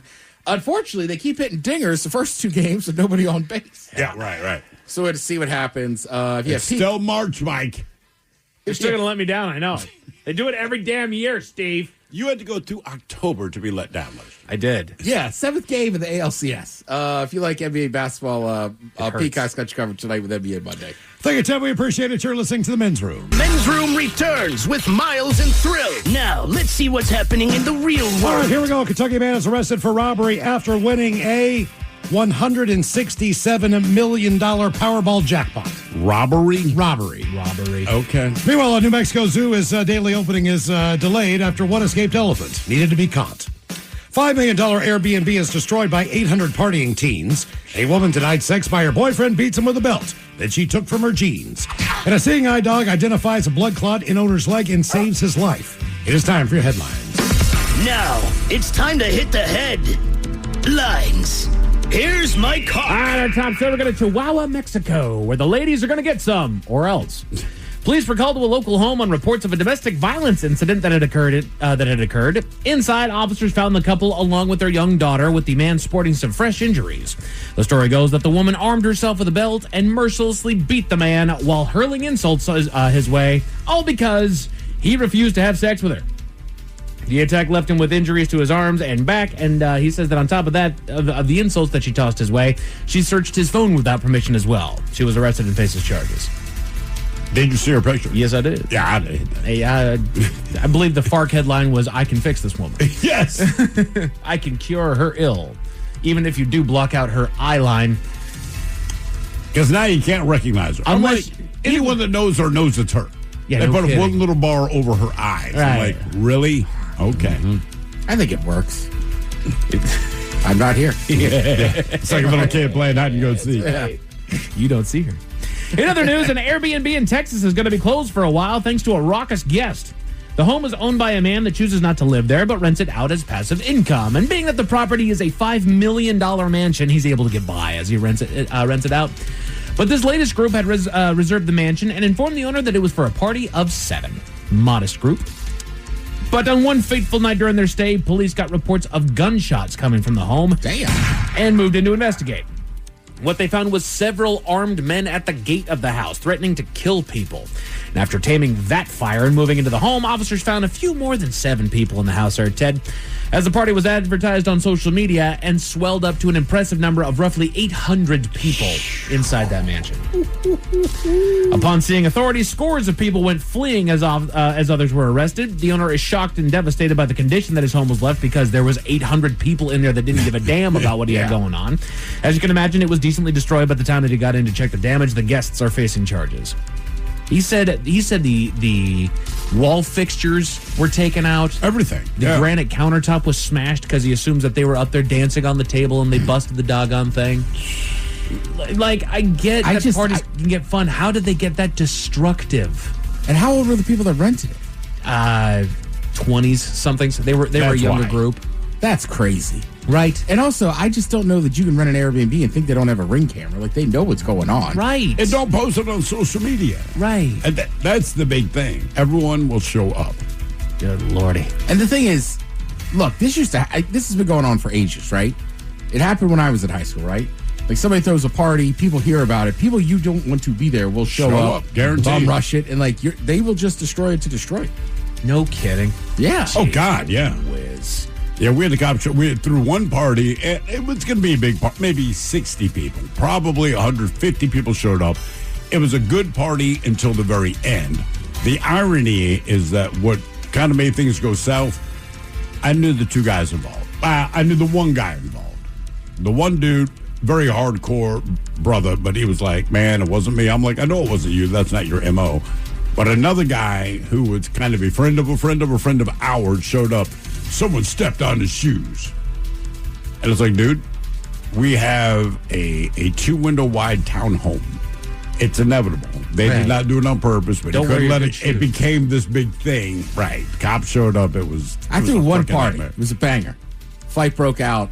I just looked at my buddy and I said, cops are here. He goes, they are? I said, that's what we're saying. That's what we're telling Everybody people. ran. Everybody was out of the house by 11 p.m. Mike. Nice. So my brother came home. He's like, thought you were having a party. I was like, it's already done. Yep. Came away. Down in Albuquerque, where the zoo had to delay its opening. Staff walked in to start the day when they noticed something out of its place within the facility. An Asian elephant that had sprung from her enclosure. They reviewed security footage and determined that she was able to... I don't know why that is big. Good. Can we just call it an elephant? Nope. There's African and Asian elephants. Asian one. There's African elephants and Asian elephants. Can't trust either one. How do you tell, Miles? They reviewed security footage and determined that she was able to lean up against one of the fences, causing her to break the welds holding her in, and she took a stroll about the park. Emergency protocol was activated, and Alice was brought back into her enclosure without further incident, where she was examined by vet staff just to be on the safe side. The zoo was delayed its opening by about a half an hour, and the elephant enclosure remains closed to the public for just a few days as they complete the repairs. Yeah, until you figure out how she got out. Like, They said that she leaned on it and figured it out. Like, yeah. It's an elephant. Dang it. But just in case the story's up to bad taste in your mouth. Thankfully, there's good news. Man's best friend continues to earn his title as we hear the story of a black lab by the name of Jerry. Hey, Jerry. That's a great name for a Jerry. dog. That is nice. Look out for Jerry. Damn it, Jerry. He was partnered with one Luis Perez after being trained as a seeing eye dog and was tasked with helping Luis throughout his life as his MS diagnosis continued to make his life more difficult than it needed to be. Recently, Luis told of how he was suffering pain and discomfort in his left leg, which he felt pain through as he attempted to move it in certain positions, and he attributed the issues to his MS. But after noticing that Jerry continued to lay his head on Luis's leg several times, he and his wife decided to go to the hospital. Turns out Luis was suffering from deep vein thrombosis, a blood clot in his leg that was sitting on the exact spot that Jerry continued to lay his head. Luis was treated immediately, and Jerry's being credited by all around as a hero. Nice. Good work, Jerry. Well done, Jerry. Get Jerry a steak. Smell it out. He's a race car driver and a hero. We heard Primus earlier today. Yeah. Men's Room Sports, you got NBA basketball on Peacock, hockey on NHL, college tournament basketball on ESPN, and the Mariners host the New York Yankees over on Mariners TV. First pitch is at 6:40. As far as your weather, should have a few clouds tonight, bringing temperatures down to about 37. Tomorrow they're predicting a decently sunny afternoon with a high of 59. That is it for your headlines with that. Mike Hawkins. Thanks, I appreciate it, bands. Its biggest hits were actually cover songs coming up tomorrow on Sit and Spin. The lovely Jolene is up in seconds. Yes, indeed, it's all true, but in the meantime, will we be all about this bitch? So until tomorrow, please do what you do best. And for Aletha's sake, stay beautiful. The Men's Room has been taped before a live studio audience. Wardrobe and makeup provided by Mantastic Limited. This has been a presentation of the Men's Room Radio Network. Oh, man! A Double Flush production. I love the Marquette community. I think, it to me resembles a family of some sort. You are coming to a place that is not only going to give you a great education, but I think it's going to make you a very well-rounded individual. Especially because of the size, you can definitely find your people. I came in and it was open arms. While you're here, we're going to try to make you feel that same love and make this place home. We are Marquette. We are Marquette. We are Marquette. We are Marquette. It's Tiki Barber with 2 words any business owner wants to hear: extra income. Amazon Hub Delivery is looking for ambitious business owners in your area to assist with local deliveries. You get paid for each package delivered. Amazon Hub Delivery has no startup costs, no long-term contracts, and no delivery experience required. If you're a local business ready to assist with Amazon deliveries, sign up today at amazon.com/hub delivery. That's amazon.com/HUB delivery. Pros, just because something on the job runs out doesn't mean you have to. Order it on the Lowe's app. My Lowe's Pro Rewards members get free same-day delivery on eligible orders over $25. Get the fasteners, hardware, or tools you need to keep the job moving. Order by 2 p.m. and get eligible in-stock items delivered right to your job site by 8 p.m. Members get more at Lowe's. Loyalty program subject to terms and conditions. Subject to availability. Restrictions and terms at lowes.com/shipping terms. Subject to change. Owning a home is full of surprises. Some wonderful, some not so much. And when something breaks, it can feel like the whole day unravels. That's why HomeServe exists. For as little as $4.99 a month, you'll always have someone to call. A trusted professional ready to help, bringing peace of mind to 4.5 million homeowners nationwide. For plans starting at just $4.99 a month, go to homeserve.com. That's homeserve.com. Not available everywhere. Most plans range between $4.99 to $11.99 a month your first year. Terms apply on covered repairs. Nerds! Today's episode is sponsored by NerdWallet's Smart Money Podcast. Personal finance can feel like a pop quiz you didn't study for. This podcast is your study guide. On NerdWallet's Smart Money Podcast, you'll hear from trusted journalists who explain the why behind major financial decisions. You'll get research-backed insights and clear pros and cons, whether you're planning a big purchase or just want to grow your wealth. Make your next financial move with confidence. Follow NerdWallet's Smart Money Podcast on your favorite podcast app.